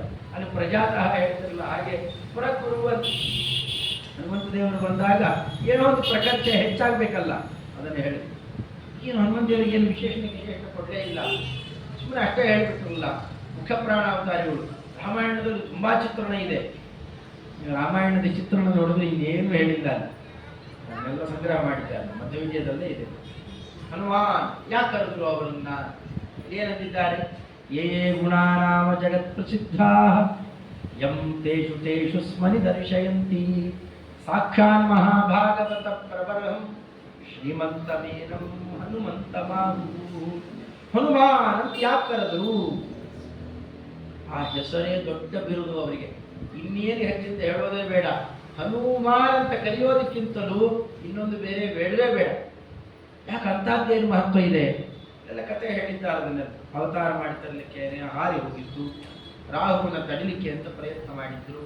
ಅವರು ಇಂದ್ರದೇವರ ತೆಗೆದು ಹನುಭಾಗ, ಅದು ಮೂತಿ ಭಾಗ, ಮೂತಿ ದವಡೆ ಇಂಥ ಕಡೆಗೆ ಏನಾದ್ರು ಸ್ವಲ್ಪ ಏನಾದ್ರು ತಾಕ್ಬಿಟ್ರೆ ಚಿಕ್ಕ ಒಳಗಿನ ಚಿಕ್ಕ ತಪ್ಪಾಗ್ಬಿಡುತ್ತೆ, ಬೇಗ ವಿಕಾರ ಆಗಿಬಿಡುತ್ತೆ. ತುಂಬ ಸೂಕ್ಷ್ಮವಾದ ಪ್ರದೇಶ, ವಜ್ರಾಯುಧ ತೆಗೆದು ಬಿಸಾಡ್ತಾರೆ. ಮುಖ್ಯ ಪ್ರಾಣದೇವರು ಎಲ್ಲ ಗಮನ ಮಾಡಿಬಿಟ್ರು, ಆ ಕಾಲಕ್ಕೆ ಕೋಪ ಮಾಡ್ತಾರೆ. ಅದರ ಮುಖ್ಯ ಪ್ರಾಣ ನಂದನ ಅಂತ ತಿಳಿಸಿ ಬ್ರಹ್ಮದೇವರು ಸಮಾಧಾನ ಮಾಡ್ತಾರೆ, ಎಲ್ಲ ಮಾಡಿ. ಆಗ ಎಲ್ಲರ ಮಧ್ಯದಲ್ಲಿ ಬ್ರಹ್ಮದೇವರ ಕರೆದ ಹೆಸರೇನು? ಹನುಮಾನ್. ಯಾಕೆ ಆ ವಜ್ರಾಯುಧ ತೆಗೆದು ಹೊಡೆದರು ಗುರುತು ಕೂಡ ಇಲ್ಲ. ಹರಿ ಬಲಿಷ್ಠವಾದಂತಹ ಅನುಭಾಗ ಇದೆ, ಅದರಿಂದಾಗಿ ಹನುಮಾನ್. ಇದು ಭೌತಿಕವಾಗಿ ಅಂದರೆ ಭೌತಿಕವಾದ ಬಲವನ್ನು ಸೂಚನೆ ಮಾಡುತ್ತೆ. ಅದು ಹಣ್ಣು ತಿಳ್ಕೊಳ್ಳೋದು, ಆಹಾರ ತುಂಬವು, ಅದಕ್ಕೆ ಭ್ರಾಂತಿ ಇದೆ. ಅವ್ರು ನೆನೆಸಿಕೊಂಡವರಿಗೆ ಭ್ರಾಂತಿ ಹೋಗ್ಬಿಡುತ್ತೆ. ಬಿಟ್ಟು ಹೋಗೋದು ಭ್ರಾಂತಿ, ಭೀತಿ ಇತ್ತಲ್ಲ ಅಂತ ಅವರಿಗೆಲ್ಲಿದೆ ಅಂತ ಅವರಿಗೆಲ್ಲ ಇಲ್ಲ. ಸ್ವರಜನ ಮೋಹನಕ್ಕೋಸ್ಕರವಾಗಿ ನಡೆಸಿದ ಪ್ರಕರಣ ವಾಲ್ಮೀಕಿ ರಾಮಾಯಣದಲ್ಲಿ ದಾಖಲೆ ಆಗಿದೆ. ಇದು ಭೌತಿಕವಾದ ಅರ್ಥ, ಆಧ್ಯಾತ್ಮಿಕವಾದ ಅರ್ಥ ಬೇರೆ ಇದೆ. ಯಾಕೆಂದರೆ ಮಹಾಭಾಗವತ ಪ್ರಬಲ ಆ ವಿಶೇಷ ಕೊಡ್ತಾರೆ. ಮತ್ತೆ ಎಲ್ಲಾ ಗುಣಗಳು. ಒಂದು ವಾಲ್ಮೀಕಿ ರಾಮಾಯಣದಲ್ಲಿ ಕೇಳಬೇಕು, ಹನುಮಂತ ದೇವರ ಬಗ್ಗೆ ಅವರು ಆಡುವ ಮಾತು ಎಷ್ಟು ಮೈದುಂಬಿ ಆಡ್ತಾರೆ ಅಂತಂದ್ರೆ, ವಾಲ್ಮೀಕಿ ಋಷಿಗಳು ಔದಾರ್ಯ ಸೌಂದರ್ಯ ಯಶ ಪ್ರತಾಪಿ ಸೌಂದರ್ಯ ದಯಾ ನಯೈಶ್ಚ ಎಷ್ಟು ದೊಡ್ಡ ಎಲ್ಲ ಹೇಳ್ತಾರೆ, ಚಾತುರ್ಯ ಮಾಧುರ್ಯ ಎಲ್ಲಾ ಗುಣಗಳನ್ನು ವರ್ಣನೆ ಮಾಡ್ತಾ ಹನುಮತ ಕೋಪ್ಯಧಿಕಸ್ತ್ರಿಲೋಕ್ಯ, ಇಷ್ಟೆಲ್ಲಾ ಗುಣ ಇರುವ ನಮ್ಮ ಹನುಮಪ್ಪನಿಗೆ ಇನ್ಯಾರು ಸಮನಾದವರು, ಅವನನ್ನು ಮೀರಿದವರಿದ್ದಾರೆ. ಇದು ಸಜಾತಿಯ ಏಕದೇಶವನ್ನು ಹೇಳುವ ಕ್ರಮ ಇದು. ಇದು ವಿಭೂತಿಗಳಲ್ಲಿ ಅನೇಕ ಪ್ರಕಾರ ಇದ್ದಾವೆ. ದೊಡ್ಡವರನ್ನು ಬಿಟ್ಟು ಹೇಳ್ತಾರೆ, ಪಾಂಡವಾನಾಂ ಧನಂಜಯ ಅಂತ ಭಗವಂತ ಹೇಳ್ತಾರೆ. ಯಾಕೆ ಅವ್ರಿಗಿಂತ ಹೆಚ್ಚಾಗಿರೋ ಭೀಮಸೇನ ದೇವರಿಲ್ವಾ, ಅವರು ಬಿಟ್ಟು ಅಂತ ಹೇಗೆ ಇಟ್ಕೋಬೇಕು ಅಲ್ಲಿ ವಿಭೂತಿ ಸಂಧಿಯಲ್ಲಿ. ಅದೇ ಕ್ರಮದಲ್ಲಿ ಇಲ್ಲೂ ಕೂಡ ರಮಾನಾರಾಯಣನನ್ನು ಬಿಟ್ಟು, ರಮಾ ವ್ಯತಿರಿಕ್ತ ಪೂರ್ವ ಪ್ರಸಿದ್ಧ ವ್ಯತಿರಿಕ್ತ ಅನಂತ ವೇದ ಪ್ರತಿಪಾದ್ಯತಮ ಆ ಕ್ರಮವನ್ನು ಇಲ್ಲಿ ಅನುಸರಣೆ ಮಾಡಿದ್ದಾರೆ. ವಾಲ್ಮೀಕಿ ಋಷಿಗಳಂತಾರೆ, ಅವರಲ್ಲಿರುವ ಸೌಂದರ್ಯ ಆಗಲಿ ಆ ಮಾಧುರ್ಯ ಗುಣ ಆಗಲಿ ಯಾರ ಕಷ್ಟ ಅಂತ ಹೋದ್ರೆ ಹನುಮಂತ ದೇವರು ಸಲುಹ ಕ್ರಮ ಇವತ್ತೂ ಇದೆ. ಅಂತಹದ್ದು ದಯ ನಯ, ದುಷ್ಟರ ಸಂಹಾರ ಮಾಡಬೇಕಾಗಿದ್ದರೆ ಇರುವ ಬಲ ವರ್ಚಸ್ಸು ಶಕ್ತಿ, ತಮಗೆ ಅಷ್ಟಾದಶ ವಿಭೂತಿಗಳು, ಇವೆಲ್ಲ ಲೆಕ್ಕಾಚಾರ ಹಾಕಿಬಿಟ್ರೆ ಇದಕ್ಕೆ ಸಮಾನ ಯಾರು? ಅದಕ್ಕೆ ಪಂಡಿತಾಚಾರ್ಯರೊಂದು ಯಾವ ಗುಣ ತಗೊಂಡು ಆ ಗುಣದಲ್ಲಿ ಅತ್ಯುತ್ಕೃಷ್ಟ ಅಂತ ಯಾರು ಉಲ್ಲೇಖ ಮಾಡ್ತಾ ಇದ್ರು? ಅವತ್ತಿನ ಜನತೆ ಎಲ್ಲ ನೋಡ ಹನುಮಪ್ಪ ಇದ್ದಾಗಿರ್ಬೇಕು ನೋಡು. ಯಾರು ಮುದ್ದಾಗಿ ಮಗು ಬಂದು ನಮಸ್ಕಾರ ಮಾಡಿದ್ರಿ, ಏನೋ ಪಾದಕ್ಕೆ ನಾವು ಹನುಮಪ್ಪ ನಮಸ್ಕಾರ ಮಾಡಿದಾಗ ಮಾಡ್ತೀಯಲ್ಲೋ, ತಗ್ಗಿ ಬಗ್ಗೆ ನಡ್ಕೊಂಡ್ರೆ ಅದು ಉಲ್ಲೇಖ. ಇನ್ನು ಚೆನ್ನಾಗಿ ಹೇಳೋರು ನಮ್ಮೊಬ್ಬರು ಹಿರಿಯರು, ಹೆಣ್ಮಗಳು ಹಿರಿಯರವರು ಹೇಳೋರು, ಮಗು ಜೋರಾಗಿ ಹಾರ್ಬಿಟ್ರೆ ಎಲ್ಲ ಮೇಲೆ ಏನೋ ಹನುಮಂತ ಹಾರುವಾಗ ಹಾರ್ತೀವಲ್ಲೋ, ಅಂದ್ರೆ ಹಾರಕ್ಕೆ ಬರೋದು ಹನುಮಂತನಿಗೆ ಮಾತ್ರ ಅಂತ ಎಲ್ಲರ ಹೃದಯದಲ್ಲಿ ಅಚ್ಚಾಗಿದೆ. ಅಷ್ಟು ದೂರ ಯಾರು ಹಾರಲಿಲ್ಲ. ಯಾಕೆ ನೀವೆಷ್ಟು ಹಾರಿರಿ? ಪ್ರಕರಣ ನೋಡ್ತಾ ಹೊರಟ್ರೆ ಅಷ್ಟು ದೂರ ಹಾರಕ್ಕೂ ಯಾರಿಗೂ ಬರೋಲ್ಲ. ಅವ್ರದ್ದೊಂದು ದೊಡ್ಡ ಪ್ರಕರಣ ಇದೆ ಮಧ್ವನಾಮದಲ್ಲಿ, ಶ್ರೀಪಾದರಾಜರು ಬಹಳ ಚೆನ್ನಾಗಿ ಉಲ್ಲೇಖ ಮಾಡಿದ್ದಾರೆ. ಅದೆಲ್ಲ ನೋಡಿ ಅವ್ರಿಗೆ ಹನುಮಾನ್ ಅಂತ ಕರೆದಿತ್ತು.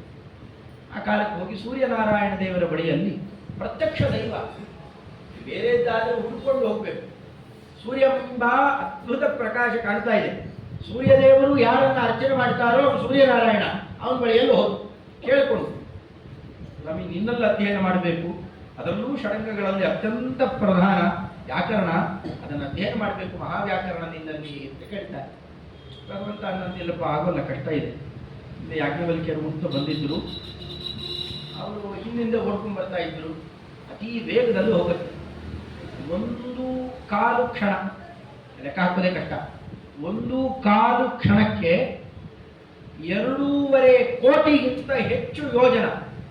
ಒಂದು ಯೋಜನ ಅಂದರೆ ಕಮ್ಮಿ ಅಂದ್ರೆ 10 ಕಿಲೋಮೀಟರ್. 2.5 ಕೋಟಿ ಯೋಜನ ಸಾಗುತ್ತೆ ಸೂರ್ಯದೇವರ ರಥ. ಸೂರ್ಯದೇವರ ರಥ ಓಡೋದು 2.5 ಕೋಟಿ ಯೋಜನ. ನಮ್ಗದ ಅರ್ಥ ಮನದಟ್ಟಾಗಬೇಕಾಗಿದ್ರೆ 10 ಸತಿ ಆಲೋಚನೆ ಮಾಡ್ಬೇಕು, ನಮ್ಮ ತಲೆಗೆ ಇಳಿಯಲ್ಲ ಎಷ್ಟು ಅಂತ. ಅಷ್ಟು ವೇಗದಲ್ಲಿ ಹೋಗ್ತಾ ಇದೆ. ಪುಷ್ಕರ ದ್ವೀಪದ ಮೇಲೆ ಒಂದು ದಿವಸದಲ್ಲಿ ಪುಷ್ಕರ ದ್ವೀಪ ಇಡೀ ಸುತ್ತಿ ಬರಬೇಕು, ಅಷ್ಟು ವೇಗದಲ್ಲಿ ಹೋಗ್ತಾ ಇರುತ್ತೆ. ಇಂಥ ವೇಗದಲ್ಲಿ ಹೋಗ್ಬೇಕಾಗಿದ್ದರೆ ನಾವು ನಿಂತ್ಕೊಂಡು ಪಾಠಗೀಟ ಹೇಳಿಕ್ಕಂತೂ ಪುರುಸೊತ್ತಿಲ್ಲ, ಓಡ್ತಾನೆ ಇರುತ್ತೆ. ಅಲ್ಲಿ ಆ ಗಾಳಿ ಸದ್ದು, ಕುದುರೆ ಸದ್ದು, ಒಂದೇ ಗಾಳಿ 7 ಕುದುರೆ, ಅದೇ ಏನೇನೋ ಸದ್ದುಗಳೆಲ್ಲ ಬೇರೆ ಆಗ್ತಾ ಇರ್ತವೆ. ಎಲ್ಲದರ ಮಧ್ಯದಲ್ಲಿ ನಿಂತು ಪಾಠಗೀಟ ಹೇಳಿಕ್ಕಂತೂ ಆಗೋಲ್ಲ. ಅಷ್ಟು ದೂರ ಓಡ್ಕೊಂಡು ಎಲ್ಲಿ ಪಾಠ ಕಲೀಲಿಕ್ಕಾಗುತ್ತೆ? ಯಾಕೆ ನೀವು ಅಲ್ಲಿ ಕೆಲವು ಸ್ವಲ್ಪ ತಪ್ಪು ಗಿಪ್ಪು ಎಲ್ಲ ಸೇರ್ಕೊಂಡ್ಬಿಡ್ತು ಅವ್ರು ಕೇಳ್ಕೊಂಡಿದ್ದಾರಲ್ಲಿ. ಹಂಗೆ ಆಗಬಾರ್ದು. ಮತ್ತೆ ವಿಚಾರ ಮಾಡು, ಮುಂದೆವರೇನು ಅನ್ಬೇಕಂತೆ, ನಾಳೆಯಿಂದ ಪಾಠಕ್ಕೆ ಬರ್ತೇನೆ, ಹಿಂದಿಂದ ಓಡ್ ಬರಲ್ಲ, ನಾ ಮುಂದೆ ಇರ್ತೇನೆ. ಗುರುಗಳಿಗೆ ಯಾವಾಗಲೂ ಅಭಿಮುಖ ಇರಬೇಕಲ್ವೇ? ನಾನು ಮುಂದೆನೇ ಇರ್ತೇನೆ. ಗ್ರಂಥಂ ಮಹಾಂತಂ ಕರಯೋರ್ಧಾನ, ದೊಡ್ಡ ಪುಸ್ತಕವನ್ನು ಬೇರೆ ಕೈಯಲ್ಲಿ ಹೇಳ್ಕೊಂಡಿದ್ದಾರೆ. ಅಧ್ಯಯನಕ್ಕೆ ಪುಸ್ತಕ ಇರಬೇಕು, ಅದು ಹಸ್ತಭೂಷಣ ಅನ್ನೋದನ್ನು ತೋರಿಸಲಿಕ್ಕೆ ಅದನ್ನ ಬೇರೆ ಕೈಯಲ್ಲಿ ಹೇಳ್ಕೊಂಡಿದ್ದಾರೆ. ಮುಂದೆ ರಥ ಬರ್ತಾ ಇದೆ, ಅದು ಓಡ್ಕೊಂಡು ಬರ್ತಾ ಇದೆ. ಇವರೇನ್ ಮಾಡ್ಬೇಕಂತೆ, ಉದಯಾಸ್ತ ಶೈಲೆಗಳಿಗೆ ಹಿಂದು ಮುಂದಾಗಿ ನಡೆದ, ಓಡಿದ ಅಲ್ಲ ನಡೆದ, ಹಿಂದಕ್ಕೆ ಮೆಲ್ಲಗೆ ನಡೀತಾ ಇರ್ಬೇಕಂತೆ. ಇವರು ಒಂದೊಂದು ಹೆಜ್ಜೆ ಇಟ್ಟಾಗಲೂ ಕೂಡ ಅದು ಓಡ್ಕೊಂಡು ಬರ್ತಾ ಇದ್ರೆ ಇವರು ಹಿಂದಕ್ಕೆ ನಡ್ಕೊಂಡು ಪಾಠ ಕೇಳ್ತಾ ಇದ್ದಾರೆ. ಮಹಾವ್ಯಾಕರಣ ಬೋಧಿ ಮಂಥ ಮಾನಸ ಮಂದರಂ ಕವಯಂತಂ ರಾಮಕೀರ್ತ್ಯ ಹನುಮಂತಂ ಉಪಾಸನೆ. ಇಂಥ ಅದ್ಭುತ ಲೀಲೆಗಳನ್ನೆಲ್ಲ ನಡೆಸಿರುವ ಮಹಾನುಭಾವರು, ಅವರಲ್ಲಿರುವ ತತ್ವಜ್ಞಾನ ವರ್ಚಸ್ಸು ಇದನ್ನೆಲ್ಲ ಕಂಡು ಸಭಾಸು ದೈವೀಶು ಸಭಾಜಿತೇಶು, ಯಾವ ದೇವತಾ ಸಭೆಗಳಿಗೆ ಹೋದ್ರು ಬರೇ ಹನುಮಂತ ದೇವರದ್ದೇ ಸುದ್ದಿ. ಇವತ್ತು ಹೀಗಾಯ್ತಂತೆ ಗೊತ್ತಾ, ಇವತ್ತು ಹಾಗಾಯ್ತು, ಬರೀ ಅದೇ ಸುದ್ದಿ. ಹುಳ ಆಡ್ತಾ ಇದ್ದಾನೆ ಸುಗ್ರೀವ. ಇಲ್ಲ ನಮ್ಮಣ್ಣ ಯಾವನೋ ಕಳಿಸ್ಬಿಟ್ಟಿದ್ದಾನೆ, ತಾ ಬರ್ಲಿಕ್ಕಾಗಲ್ಲ, ಅವನಿಗೆ ಅಲ್ಲಿ ಶಾಪ ಇದೆ, ಪತಂಗ ಋಷಿಗಳ ಜಾಗಕ್ಕೆ ಬರೋ ಋಷಿಮುಖ ಪರ್ವತದಲ್ಲಿ ಬರೋ ಆಗಿಲ್ಲ ಅವನು. ಅದಕ್ಕೆ ಯಾರಿಗೋ ಇಬ್ಬರು ಸುಪಾರಿ ಕೊಟ್ಟು ಕಳಿಸ್ಬಿಟ್ಟಿದ್ದಾನೆ. ಈಗಿನ ಕಾಲದಲ್ಲಿ ಕಳಿಸ್ತಾರೆ, ಎಲೆ ಅಡಿಕೆ ಎಲ್ಲ ಕೊಟ್ಟಿದ್ದು ಅವನು ಕೊಂದು ಬಾ. ಆ ಕ್ರಮದಲ್ಲೇ ಅಲ್ಲೂ ಕೂಡ ಯಾರನ್ನೋ ಕಳಿಸ್ಬಿಟ್ಟಿದ್ದಾನೆ. ಆ ವೀರರು ದೊಡ್ಡದಂಡ ಹಿಡ್ಕೊಂಡು ಬರ್ತಾ ಇದ್ರೆ ನನ್ನನ್ನು ಕ್ಷಣಾರ್ಧದಲ್ಲಿ ಮುಗಿಸ್ಬಿಡ್ತಾರೆ ಅಂತ ಕಾಣುತ್ತೆ. ನಾನು ಓಡೋಗ್ಬಿಡ್ತೇನೆ. ಕಪ್ಪಿಗಳೆಲ್ಲ ಬಂಡೆಕಲ್ಲಿಂದ ಮುಚ್ಚಿಕೊಂಡು ಬಿಡ್ತಾರೆ, ಸುಗ್ರೀವನ ಸಖರು ಮುಂತಾದವರೆಲ್ಲ. ಹೀಗೆ ಅಲ್ಲಿ ಭಾರಿ ಓಡಾಟ ನಡೀತಾ ಇದ್ದಾಗ ಯಾರಾಟ ಅಂತ ಇವರೊಬ್ಬರಿಗೆ ಪರಿಚಯ ಇರೋದು. ಯಾಕೆಂದ್ರೆ ಅವರೆಲ್ಲ ಅವತಾರ ಮಾಡಿ ಬಂದಿದ್ದಾರೆ, ಮತ್ತೊಂದಿದೆ ಯಾರಂತೂ ಗೊತ್ತಿಲ್ಲ. ಸರ್ವಜ್ಞರಾದ್ದರಿಂದ ಹನುಮಂತ ದೇವರಿಗೆ ಮಾತ್ರ ಗೊತ್ತು. ಭಿಕ್ಷುವಿನ ವೇಷದಲ್ಲಿ ಬಂದರು. ಭಗವಂತ ನಿಮಗೆ ಬೇಗ ಬೇಕಾ, ಭಿಕ್ಷುವೇನ ಆರಾಧನೆಯನ್ನು ಮಾಡಿರಿ. ನಾ ಯಾರ್ಯಾರ ಹತ್ರನೂ ಭಿಕ್ಷೆ ಬೇಡೋದಲ್ಲ, ಭಗವಂತನಲ್ಲೂ ಹೋಗಿ ದರ್ಪ ತೋರಿಸೋದು ಅಲ್ಲ, ಅವನಲ್ಲಿ ಭಿಕ್ಷುವಿನಂತೆ ತಗ್ಗಿ ಬಗ್ಗೆ ಹೋದರೆ ಭಗವಂತ ಬೇಗ ಸಿಗ್ತಾನೆ ಅನ್ನೋದನ್ನು ತೋರಿಸಲಿಕ್ಕೆ ಭಿಕ್ಷುವಿನಂತೆ ಹೋಗಿ ನಮಸ್ಕಾರ ಮಾಡಿಬಿಡ್ತಾರೆ. ನಮಸ್ಕಾರ ಮಾಡಿ ಮಾತಾಡಿದ್ರಂತೆ. ತುಂಬ ಮಾತಾಡ್ತಾರೆ, ಅಲ್ಪ ಸ್ವಲ್ಪ ಮಾತಾಡ್ತಾರೆ, ಕೆಲವು ತುಂಬ ಗಂಭೀರ, ಎರಡೇ ಮಾತಾಡ್ತಾರೆ, ಚೆನ್ನಾಗಿರುತ್ತೆ. 4 ಮಾತಾಡುವಂತಂದ್ರೆ ಬಂಡವಾಳ ಬಯಲಾಗಿದೆ. ಜಾಸ್ತಿ ಮಾತಾಡ್ಬೇಕಾದ್ರೆ ಎಡವಟ್ಟಾಗುತ್ತೆ. 4 ಮಾತು ಬಾಯಿ ಮಾಡ್ಕೊಂಡ್ಬಿಟ್ಟಿರ್ತಾರೆ ರಾಜಕಾರಣಿಗಳು. ಅದನ್ನೇ ಚೀಟಿ ಗೀಟಿ ಬರ್ಕೊಂಡ್ಬಿಡ್ತಾರೆ, ಅದಷ್ಟೇ ಹೇಳಿದ್ರೆ ಚಂದ. ಬಾಕಿ ಮಾತಾಡಿದ್ರು ಅಂದ್ರೆ ಮೀಡಿಯಾದವ್ರ ಸಿಕ್ಕಾಕ್ಬಿಡ್ತಾರೆ. ಇಂಥವೆಲ್ಲ ಇರ್ತಾರೆ. ಇವರು ಹಾಗಲ್ಲ, ತುಂಬ ಮಾತಾಡಿದರು. ಅಥವಾ ಎಷ್ಟು ಮಾತಾಡಿದ್ದು ಅದನ್ನ ಬಹುವ್ಯಾಹರತಾನೇನ. ಇಬ್ಬರಿಗೂ ನಮಸ್ಕಾರ ಮಾಡಿದರು. ಯಾರೀ ಇಬ್ಬರು ವೀರರು? ಅದ್ಭುತ ಇದ್ದಾರೆ. ಇಂದ್ರನೀಲಮಣಿಯ ವಿಗ್ರಹ, ಮೇಲೇನು, ಹಣೆಯೇನು, ಕೆಳಗೇನು, ಅಲ್ಲೇನು, ಇಲ್ಲೇ ಇಡೀ ರೂಪ ಚಿತ್ರಣ ಮಾಡುತ್ತಾ ಒಳ್ಳೆ ಕನ್ನಡಿ ಹೇಳಿದಂತೆ ಈತ ಹೇಗಿದ್ದಾನೆ. ಇಬ್ಬರನ್ನೂ ಲಕ್ಷ್ಮಣ ಇಬ್ಬರನ್ನೂ ಮೇಲಿಂದ ಕೆಳಗಿನ ತನಕ ಚಿತ್ರಣ ಮಾಡಿ ನೀವು ಯಾರು? ಸರ್ವಜ್ಞರಾದ ಬುದ್ಧಿಗೆ ಹೊಳೆಯುತ್ತೆ ನೀವು ಯಾರು ಅಂತ ಪ್ರತಿಭೆಯೇ ಉತ್ತರ ಕೊಡ್ತಾ ಇದೆ. ಸರ್ವೋತ್ತಮನಾದ ಶ್ರೀಹರಿಯಲ್ಲದೆ ಮತ್ತೊಬ್ಬ ಅಲ್ಲ ಅಂತ ಒಳಗಡೆಯಲ್ಲಿ ಇಂಟ್ಯೂಷನ್, ಅದು ಒಳಗಡೆಯಲ್ಲಿ ಉತ್ತರ ಕೊಡ್ತಾ ಇದೆ. ಆದರೂ ನಿಮ್ಮ ಬಾಯಲ್ಲಿ ಕೇಳಬೇಕು ಅಂತ ಒಂದು ಚಪಲ, ನೀವು ಯಾರು ಅಂತ ಕೇಳಬೇಕು ಅನ್ನೋ ಚಪಲ ನನ್ನ ಮುಂದೆ ಹುಡ್ತಾ ಇದೆ. ಉತ್ತರ ಹೇಳಬೇಕು ಅಂತ ಪ್ರಾರ್ಥನೆ ಮಾಡಿದರೆ ರಾಮದೇವರು ಹನುಮಂತ ದೇವರು ಉತ್ತರ ಕೊಡಲಿಲ್ಲ. ಲಕ್ಷ್ಮಣನನ್ನು ನೋಡಿ ಮಾತಾಡ್ತಾರೆ. 1000 ಮುಖದ ಶೇಷನಿ, ನಿರಂತರ ಸ್ತೋತ್ರ ಮಾಡ್ತಾ ಪಳಗಿ ಬಿಟ್ಟಿದ್ದೀಯ. ನೀನು ಇಷ್ಟು ಸ್ತೋತ್ರ ಮಾಡ್ತೀಯಲ್ಲ, ಈ ತರ ಒಂದು ದಿವಸ ನಾನು ಮಾತಾಡಿದ್ದೀಯ? ವ್ಯಾಕರಣ ಶಾಸ್ತ್ರಕ್ಕೆ ಅಭಿಮಾನಿಗಳು ಶೇಷದೇವರು, ಅವರನ್ನು ನೋಡಿ ಮಾತಾಡ್ತಾರೆ. ನೋಡಪ್ಪ, ಈ ತರಹ ಬಹುವ್ಯಾಹರತಾನೇನ ನಕಿಂಚಿದ ಅಪಶಬ್ದಿತ, ಒಂದು ಅಪಶಬ್ದ ಇಲ್ಲ, ಅಪಸ್ವರ ಇಲ್ಲ. ಎಷ್ಟು ಚೆನ್ನಾಗಿ ಮಾತಾಡ್ತಾರಲ್ಲ. ನಮ್ಮ ಸ್ನೇಹಕ್ಕೆ ಯೋಗ್ಯ ಇಲ್ಲ ಅಷ್ಟೇ, ಏನು ಹೇಳಿಲ್ಲ. ನಮ್ಮ ಸ್ನೇಹಕ್ಕೆ ಪಾತ್ರ. ಲಕ್ಷ್ಮಣ ದೇವರು ಹಿರಿ ಇಟ್ಬಿಟ್ರಂತೆ. ಅವ್ರು ಇಷ್ಟೇ ಹೇಳ್ತಿರ್ಲಿಕ್ಕೆ ಅಂದರೆ ನೀ ಪರಿಚಯ ಮಾಡಿಸು. ಎಂಥ ಭಾಗ್ಯರಿ! ಮುಖ್ಯ ಪ್ರಾಣದೇವರಿಗೆ ಭಗವಂತ ಯಾರು ಅಂತ ಪರಿಚಯ ಮಾಡಿಸುವ ಭಾಗ್ಯ. ಅಲ್ಲಿಂದ ಇಲ್ಲಿ ತನಕ ಸೇವೆ ಮಾಡ್ಕೊಂಡು ಬಂದಿಲ್ವಾ? ಅದರ ಭಾಗ್ಯ ಎಷ್ಟು ಅಂತಂದ್ರೆ, ಸ್ವಯಂ ಪರಮಾತ್ಮನ ಪುತ್ರನಿಗೆ ಅತ್ಯಂತ ಪ್ರೀತಿ ಪಾತ್ರನಿಗೆ ಇವ ಯಾರು ಅಂತ ಪರಿಚಯ ಮಾಡಿಸುವ ಭಾಗ್ಯ. ಹಾಗೆಲ್ಲ ಸಿಗುತ್ತಾ ಬೇರೆಯವರಿಗೆ? ಲಕ್ಷ್ಮಣ ದೇವರು ಪಡೆದ ದೊಡ್ಡ ಭಾಗ್ಯ.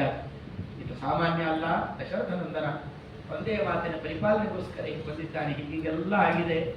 ಅದರಲ್ಲಿ ನಮ್ಮ ಅತ್ತಿಗೆ ಸೀತಾದೇವಿಯರ ಅನ್ವೇಷಣ ಕಾರ್ಯದಲ್ಲಿ ನಿಮ್ಮ ಕವಿರಾಜ ಸುಗ್ರೀವನ ಸಹಾಯ ಬಯಸಿ ಬಂದಿದ್ದೇವೆ.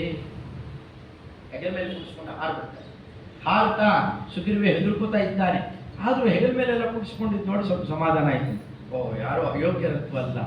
ಅವನಿಗೆ ಹೋಗಿ ಏನು ಹೇಳ್ತಾರೆ ಗೊತ್ತೇನು? ನಿನ್ನ ಜನ್ಮ ಪವಿತ್ರ ಆಯಿತು, ಮುಕ್ತಿಗೆ ಅಧಿಕಾರಿಯಾದಿ. ಮೋಕ್ಷ ಅಂದ್ರೆ ಇಲ್ಲಿ ಸಾಮಾನ್ಯ ಆತ ತಿಳ್ಕೊಂಡಿತ್ತು, ನಿನಗೀಗೊಂದು ಬಂಧನ ಇದೆ, ಅದು ಕಳ್ಕೊತ್ಯ ಅಷ್ಟೇ ಅಲ್ಲ, ಮೋಕ್ಷಕ್ಕೆ ಅಧಿಕಾರಿಯಾದಿ. ಸಹಸ್ರಾರು ವರ್ಷಗಳ ತನಕ, ಸಹಸ್ರಾರು ಜನ್ಮಗಳಲ್ಲಿ ತಪಸ್ಸು ಮಾಡಿದ್ರು ಕಾಣದೇ ಇರುವ ವಸ್ತು ನಿನ್ನ ಹುಡ್ಕೊಂಡು ಬಂದಿದ್ದಾನು. ಎಂಥ ಭಾಗ್ಯ ನೆನೆದು ಸುಗ್ರೀವ ಸಖ್ಯವನ್ನು ಮಾಡುವುದು ಇಂಥ ಕೈಯಲ್ಲಿ ದಿಕ್ಕಿ ಬೆಂಕಿ ಹಾಕ್ತಾರೆ. ಆ ಅಗ್ನಿ ಸಾಕ್ಷಿಯಾಗಿಬ್ಬರಿಗೂ ಕೈಗೆ ಕೈ ಹಾಕಿ ಅವರಿಬ್ಬರನ್ನೂ ಕೂಡ ಸಖರು ಅಂತ ಮಾಡಿ, ನನ್ನ ಕಷ್ಟಕ್ಕೆ ನೀನಾಗಬೇಕು, ನಿನ್ನ ಕಷ್ಟಕ್ಕೆ ನಾನು ಹಾಕ್ತೇನೆ. ದೇವರು ನೋಡಿ ಹೇಗಿದೆ, ನನಗೆ ಹಸುವಾದಾಗೆಲ್ಲ ನೈವೇದ್ಯ ಮಾಡಿ ಊಟಕ್ಕೆ ಹಾಕ್ತೀಯಾ, ನನಗೆಲ್ಲ ಪೂಜೆ ಮಾಡ್ತೀಯಾ, ನಿನ್ನ ಮನೆ ಕಷ್ಟ ಎಲ್ಲ ಕಳೀತೇನೆ. ನಮ್ಮ ಪೂಜೆ ಬೇಕಾ ಅಂತೆ. ಅವನು ಹಸುಕೊಂಡಿರ್ತಾನ, ಕೇಳ್ತಾರಲ್ಲ ಆಗ ಪಾಕ ಮಾಡುವವಲ್ಲಿ ನಮ್ಮ ವಾದಿರಾಜರು ಕೇಳ್ತಾರಲ್ಲ ಲಕ್ಷ್ಮೀ ಶೋಭಾನಪದದಲ್ಲಿ ಮಲ್ಕೊಂಡ್ಬಿಟ್ಟಿರ್ತಾರಲ್ಲ ಎಲ್ಲ ಜಗವ ನುಂಗಿ ಎಲ್ಲ ನುಂಗಿ ಮಲ್ಕೊಂಡಿರ್ತಾರಲ್ಲ, ಆಗ ದೇವತೆಗಳು ಋಷಿಗಳು ಮುಂತಾದ ಯೋಗಿಗಳು ನೈವೇದ್ಯ ಮಾಡೋರಿದ್ದಾರ, ಪಾಕ ಮಾಡೋ ಬೆಂಕಿ ಇರುತ್ತ, ಧನಧಾನ್ಯ ಯಾವಾಗ ಇದ್ದಾವ, ಯಾವುದು ಇಲ್ಲ ಅಂದ್ರೆ ಏನರ್ಥ, ಅದು ಯಾವುದರ ಬಯಕೆಯೂ ಇಲ್ಲ. ನಾವು ಕೊಟ್ಟೆಲ್ಲ ತಗೋತಾರಲ್ಲ, ಕರುಣೋ ಪ್ರಣೀತೆ, ಪ್ರೀತಿಯಿಂದ ತಗೋತಾನೆ. ನನ್ನ ಭಕ್ತರು ಮಾಡ್ತಾ ಇದ್ದಾರೆ, ಅವ್ರು ಕೊಟ್ಟಿದ್ದು ನಾಳೆ ನಾ ತಗೊಳ್ಳದೇ ಇದ್ರೆ ವ್ಯರ್ಥ ಆಗ್ಬಿಡುತ್ತೆ. ಅವ್ರು ಕೊಟ್ಟಿದ್ದು ವ್ಯರ್ಥ ಮಾಡಬಾರ್ದು. ಅದಕ್ಕಂತೇನೆ ಎಂತ ಕೃಷ್ಣಾವತಾರದಲ್ಲಿ ಹಾಲು ಮೊಸರು ಬೆಣ್ಣೆ ಆ ಬ್ರಾಹ್ಮಣ ಸ್ತ್ರೀಯರು ಕೊಟ್ಟಿದ್ದು ಮಾಡಿದ್ದು ಇದರ ಕೊಟ್ಟು ಹಾಲು ಗೀರು ಎಲ್ಲ ಉಂಟಲ್ಲ ಪ್ರೀತಿಯಿಂದ, ಆ ಪ್ರೀತಿಯಿಂದ ತಗೋತಾನೆ ಹೊರತು ಎಷ್ಟು ಕಾರುಣ್ಯ ಇದೆ. ಅವಶ್ಯಕತೆ ಇದ್ದವರು ತಗೊಳ್ಳೋದಿಕ್ಕೂ ಯಾವ ಅವಶ್ಯಕತೆ ಇಲ್ಲದೆ ಇದ್ರೂ ನಾವು ಕೊಟ್ಟಿರ್ತಾನೆ ತಗೊಳ್ಳೋದಿಕ್ಕೂ ಎಷ್ಟು ವ್ಯತ್ಯಾಸ ಇದೆ. ಅದರಿಂದ ಹಾಗೆ ಕರುಣಾಶೀಲನಾಗಿ ಅದನ್ನು ತಗೊಳ್ತಾ ಇದ್ದಾರೆ. ಅಂಥ ದೈವ ನಿನ್ನ ಬಳಿಗೆ ಬಂದಿದೆಯಪ್ಪ, ನೀನು ಬಹಳ ಪುಣ್ಯವಂತ ಅಂತ ಸುಗ್ರೀವನನ್ನು ಶ್ಲಾಘನೆ ಮಾಡ್ತಾರೆ. ಆಗ ರಾಮದೇವರನ್ನ ಇದೇ ಪ್ರಕುರ್ವನ್ ಹನುಮತ ಉದಿತಂ ಪ್ರಕುರ್ವನ್ ಪ್ರಕರ್ಷೇಣ ಕುರ್ವನ್. ಅದಕ್ಕೆ ಸಾಮಾನ್ಯರಲ್ಲ, ಅದಕ್ಕೆ ಎಲ್ಲ ಗುಣಗಳನ್ನು ನೋಡಿ ಅವ್ರನ್ನ ಏನಂತ ಕರೆದ್ರು, ನಾ ಯಜುರ್ವೇದ ಶ್ರೀನ ಋಗ್ವೇದ ಯಜುರ್ವೇದ ಸಾಮವೇದ ಎಲ್ಲ ಅಧ್ಯಯನ ಮಾಡಿದ್ರೆ ಇಂಥ ಮಾತು ಬರುತ್ತೆ. ಇಲ್ಲೇ ಇದ್ದವರಿಗೆ ಈ ಥರ ಮಾತು ಬರಲಿಕ್ಕೆ ಶಕ್ಯವೇ ಇಲ್ಲ. ತುಂಬ ಓದ್ದವ್ರ ಬಾಯಲ್ಲಿ ಮಾತು ಎಷ್ಟು ಚೆನ್ನಾಗಿರುತ್ತೆ. ಅರೆ ಬರೆ ಓದ್ದವನು ಸಾಮಾನ್ಯ ಅಲ್ಲಿ ಇಲ್ಲಿ ಕೊಳಕು ಜನಗಳ ಜೊತೆಯಲ್ಲೇ ಬೆರೆತವರ ಬಾಯಲ್ಲಿ ಏನು ಮಾತು ಬರುತ್ತೆ. ಅದಕ್ಕೆ ಹನುಮಪ್ಪನನ್ನ ತುಂಬ ಪ್ರೀತಿ ಅಂತ ಮುಖ್ಯ ಪ್ರಾಣದೇವರ ಮೇಲೆ, ನೀ ಎಲ್ಲರೂ ಹೋಗ್ಬೇಡಪ್ಪ, ನಾನು ಕೊಡೆ ಮೇಲೆ ಕೂತು ಸ್ತೋತ್ರ ಮಾಡ್ತಾ ಇರು. ಸ್ವಾಮಿ ನಾನು ಊಟ ಮಾಡ್ಕೊಂಡ್ ಬರ್ತೀನಿ, ನೀನು ಯಾಕೆ ಊಟ ಮಾಡ್ತೀಯ, ನಿನಗೆ ನಾನೇ ಮಾಡಿಸ್ತೀನಿ. ಇಷ್ಟು ದೊಡ್ಡವರಾಗಿದ್ದಾರೆ ಹನುಮಂತ ದೇವರು, ನಮಗೆಲ್ಲ ಉಸಿರು ಕೊಡ್ತಾರೆ ಮುಖ್ಯ ಪ್ರಾಣದೇವರು. ಅವ್ರ ಕೈಯಾರೆ ಊಟ ಮಾಡಿಸ್ತಾರೆ. ನೈವೇದ್ಯ ಮಾಡಬೇಕಾದ್ರೆ ಬಲತೊಡೆ ಮೇಲೆ ಕೂತಿರೋ ಮುಖ್ಯ ಪ್ರಾಣಿ ಬಲತೊಡೆ ಮೇಲೆ ಹಾಕಿ ತಿನ್ನಿಸ್ಬೋದು. ಇನ್ನು ಬಲತೊಡೆ ಮೇಲೆ ಮಗುನ ಕುಡಿಸ್ಕೊಂಡು ಊಟ ಮಾಡಿಸಿ ಹೇಗೆ ಮಾಡಿಸ್ಬಹುದು, ಹೀಗೆ ತುರ್ಕ್ಲಿಕ್ಕಾಗಲ್ಲ, ಆ ಕಡೆಯಿಂದ ಹೀಗೆ ತಿನ್ನಿಸ್ಬೋದು. ತನ್ನ ಮೈಗೆ ಮೈ ಹಾಕಿಕೊಂಡು ಮುಖ್ಯ ಪ್ರಾಣದೇವರು ಊಟ ಮಾಡಿಸ್ತಾನಂತ ಪರಮಾತ್ಮ. ಎಂಥ ಭಾಗ್ಯ ಹೊತ್ತಿದ್ದಾರೆ ಮಹಾನುಭಾವರು. ಅದಕ್ಕೆ ಅವ್ರನ್ನ ಹನುಮಾನ್ ಅಂತ ಕರೆದು. ಈಗ ಬೇರೆ ಅರ್ಥ ಹೇಳ್ಬೇಕಾಯ್ತು ಅಲ್ಲಿಗೆ, ಆಚಾರ್ಯ ಹೇಳ್ಕೊಟ್ಟಿದ್ದಾರೆ ನಮಗೆ ಅದನ್ನ. ಹನು ಶಬ್ದೋ ಜ್ಞಾನವಾಚಿ ಹನುಮಾನ್ ಮತಿ ಶಬ್ದಿತ. ನಮ್ಮಪ್ಪನ ಸನ್ನಿಧಾನದಲ್ಲೇ ಕೂತಿದ್ದೇವೆ, ತಿಳ್ಕೊಂಡು ಅವರನ್ನ ಆರಾಧನೆ ಮಾಡಿದ್ರೆ ಈ ಸನ್ನಿಧಾನ ಎಷ್ಟು ಅಂತ ಗೊತ್ತಾಗುತ್ತೆ. ಹನುಮಾನ್, ಹನು ಅಂತಂದ್ರೆ ಏನು, ಹನ ಹಿಂಸಾಗತ್ಯೋ ಅಂತ ಧಾತು. ಶಾಸ್ತ್ರದಲ್ಲಿ ಚರ್ಚೆ ನಡೆದಿದೆ. ತುಂಬಾ ಹಿಂಸೆ ಯಾರು ಮಾಡ್ತಾರೆ, ಒಂದಾದ್ಮೇಲೆ ಒಂದು ಕತ್ತಲೆ ತುಂಬಾ ಹಿಂಸೆ ಮಾಡುತ್ತೆ, ಕತ್ತಲೆಗೂ ಹಿಂಸೆ ಮಾಡೋದು ಬೆಳಕು, ಬೆಳಕಿಗೂ ಹಿಂಸೆ ಯಾವ್ದು ಮಾಡುತ್ತೆ, ಈ ಗ್ರಹಣಾದಿಗಳು ಬಂದಾಗ ಅವರಿಗಿಂತ ಈ ರಾಕ್ಷಸರು ರಕ್ಕಸರು ದೈತ್ಯರು ಅವ್ರ ಮೇಲೆ ಏನೇನೋ ವಿಚಾರ ಮಾಡಿದ ಕಡೆಗೆ ಹೇಳಿದೆ, ಎಲ್ಲರಿಗೂ ತುಂಬಾ ಹಿಂಸೆ ಕೊಡೋದು ಅಂದ್ರೆ ಸಂಸಾರ. ಈ ಸಾವು ನೋವು ನಲಿವು ಮತ್ತೆ ಮತ್ತೆ ಹುಟ್ಟೋದು, ಮತ್ತೆ ಮತ್ತೆ ಸಾವು, ಅಷ್ಟೇ. ಅದು ದೈತ್ಯರಿಗೂ ಹಿಂಸೆ ಕೊಡೋದು, ಇಲ್ಲಿರೋ ಎಲ್ರಿಗೂ ಹಿಂಸೆ ಕೊಡೋದು, ಅಪಾರ ದುಃಖ ಕೊಡುವಂತಹದ್ದು ಅಂದ್ರೆ ಸಂಸಾರ. ಸಂಸಾರಕ್ಕಿಂತ ಹಿಂಸೆ ಕೊಡೋದು ಇನ್ನೊಂದಿಲ್ವಲ್ಲ. ಸಂಸಾರ ತುಂಬಾ ಹಿಂಸೆ ಕೊಡುತ್ತೆ ಅಂತಂದ್ರೆ ಶಾಸ್ತ್ರ ಹೇಳುತ್ತೆ ಅದಕ್ಕೆ ಹಿಂಸೆ ಕೊಡೋದೊಂದಿದೆ. ಯಾವುದದು, ಭಗವಂತನ ತತ್ವಜ್ಞಾನ ಸಂಸಾರನೇ ನಾಶ ಮಾಡಿಬಿಡುತ್ತೆ. ಎಷ್ಟೋ ಕೋಟಿ ಜನ್ಮಗಳಿಂದಿರುವ ಸಂಸಾರವನ್ನ ಒಮ್ಮೆ ಭಗವಂತನನ್ನು ತಿಳಿದು ಒಲಿಸ್ಕೊಂಡ್ಬಿಟ್ರೆ ಅದನ್ನು ನಾಶ ಮಾಡಿಬಿಡುತ್ತಲ್ಲ. ಅಲ್ಲಿಗೆ ಭಗವತ್ ತತ್ವಜ್ಞಾನ ಇನ್ನೆಂತ ನಿಜವಾದ ಹಣ ಅಂದ್ರೆ ಅದು. ಹಣ ಅಂತಂದ್ರೆ ಯಾವ್ದಾಯ್ತು ಅಲ್ಲಿಗೆ, ತತ್ವಜ್ಞಾನ. ಅದು ತುಂಬಾ ಚೆನ್ನಾಗಿದೆ ಅಂತ ತುಂಬಾ ಅಂತ ಹೇಳ್ತೀವಲ್ಲ, ಅಲ್ಲೆಲ್ಲ ದೀರ್ಘ ಹೀಗೆ ಬರಬೇಕಲ್ಲಿ, ಹಂಗೆ ಮೂರನೇ ಅಕ್ಷರ ಬರಬೇಕು. ಹಾಗೆ ಹಣ ಅಂತ ಅಕಾರ ಹೇಳಿಲ್ಲ, ಆ ಈ ಮೂರನೇ ಅಕ್ಷರ ಹೇಳಿ ಹನು ಆಯ್ತು. ಹನು ಅಂದ್ರೇನು, ತುಂಬಾ ದೊಡ್ಡ ಹರಿಭಕ್ತಿ ಹರಿತತ್ವಜ್ಞಾನ. ಅದು ಯಾರಲ್ಲಿದೆಯೋ ಅವನು ಹನುಮಾನ್. ಬುದ್ಧಿರ್ಬಲಂ ಯಶೋ ಧೈರ್ಯಂ ನಿರ್ಭಯತ್ವಂ ಅರೋಗತ ಅಜಾಡ್ಯಂ ವಾಕ್ಪಟುತ್ವಂಚ ಹನುಮತ್ ಸ್ಮರಣ ಭವೇತ್. ಎಷ್ಟು ದೊಡ್ಡ ಅರ್ಥ ಇದೆ. ಈ ಎಲ್ಲ ಗುಣಗಳಿಗೂ ಕಿರೀಟಪ್ರಾಯವಾದ ದೊಡ್ಡ ಗುಣ ಯಾವುದು, ಭಗವಂತನನ್ನು ಸರಿಯಾಗಿ ಅರ್ಥ ಮಾಡಿಕೊಂಡಿದ್ದು. ಅದರಿಂದ ಮೊದಲು ಕಾಲಿಗೆ ಬೀಳ್ತಾರೆ, ಸ್ತೋತ್ರ ಮಾಡ್ತಾರೆ, ಆಮೇಲೆ ಸುಗ್ರೀವ ಪರೀಕ್ಷೆ ಮಾಡ್ತಾರೆ. ನಮ್ಮಣ್ಣನ ಕೊಲ್ಲಕ್ಕಾಗತ್ತೋ ಇಲ್ಲೋ ಅಂತೆಲ್ಲ ಈ ಪರೀಕ್ಷೆಗಳಲ್ಲೆಲ್ಲ ಮಾಡಿ ತಿಳ್ಕೊಂಡಿದ್ದು ಸುಗ್ರೀವ. ಅದ್ಯಾವುದೂ ಇಲ್ಲದೆ ಭಗವಂತನ ಮಹಿಮೆಯನ್ನ ನ ರಾಮಬಾಣ ಧಾರಣೆ ಕ್ಷಮಾ ಸುರೇಶ್ವರಾಪಿ ಕಿಮುತ್ವ ಅಲ್ಪಸಾರಕ ಅಂತ ಸಾರಿ ಬಂದವರು ಹನುಮಂತದೇವರು.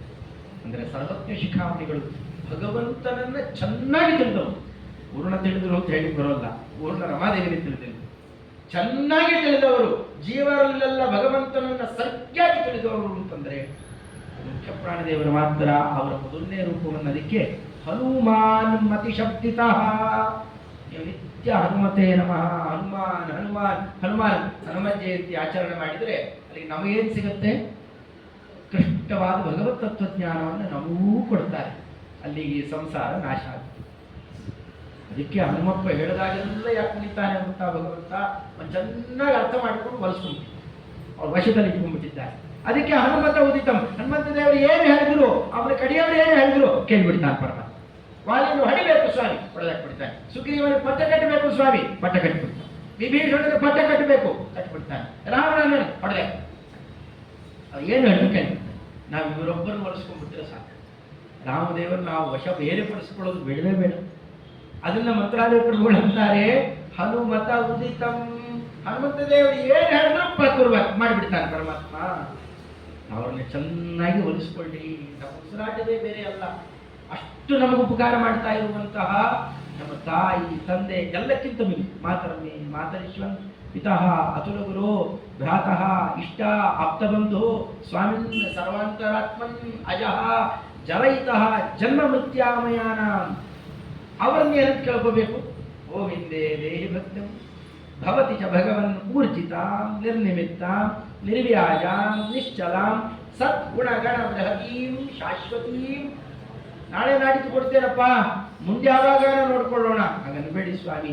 ಆಶು ದೇವ ಬೇಗ ಕೊಡಿ, ಬೇಗ ನಮ್ಮನ್ನು ಉದ್ಧಾರ ಮಾಡಿ. ಶಿಷ್ಟಾಚಾರ ಕಲಿಸ್ಕೊಟ್ಟಿದ್ದಾರೆ, ನಾವು ಹೇಳಿಬಿಟ್ಟರೆ ಸಾಕು, ಅರ್ಥ ಮಾಡ್ತೀವಿ. ಅದನ್ನ ಭಗವಂತ ಏನು ಹೇಳ್ತಾರೆ ಕೇಳ್ತಾ ಆ ಶೈಲಿಯನ್ನು ಮಾತಾಡ್ತಾ ಪ್ರಾಪ್ತ ಸುಗ್ರೀವ ಸಖ್ಯ. ಅದಕ್ಕೋಸ್ಕರ ಅವ್ರು ಹೇಳಿದಕ್ಕೋಸ್ಕರನೇ ಸುಗ್ರೀವನ ಸಖ್ಯವನ್ನ ಭಗವಂತ ಕೈಗೊಂಡು ವಾಲಿಭಿತ್ ಸೂರ್ಯಸೂನು ವಾಲಿಯ ಸಂಹಾರ ಪ್ರಕರಣವನ್ನೇನು ನಡೆಸ್ತಾ ತುಂಬಾ ದೊಡ್ಡ ಆಂತರ್ಯ ಇದೆ, ತುಂಬಾ ದೊಡ್ಡ ಹಿನ್ನೆಲೆ ಇದೆ. ಅದು ಏನಿದೆ ಅಂತ ಅನ್ನೋದನ್ನು ನಾಳೆ ಹೆಚ್ಚಿನದನ್ನು ಅನುವಾದ ಮಾಡೋಣ. ಅದ್ಯ ಯಥಾಮತ ಕಥಾಭಿಪ್ರಾಯ ಶ್ರೀಕೃಷ್ಣ.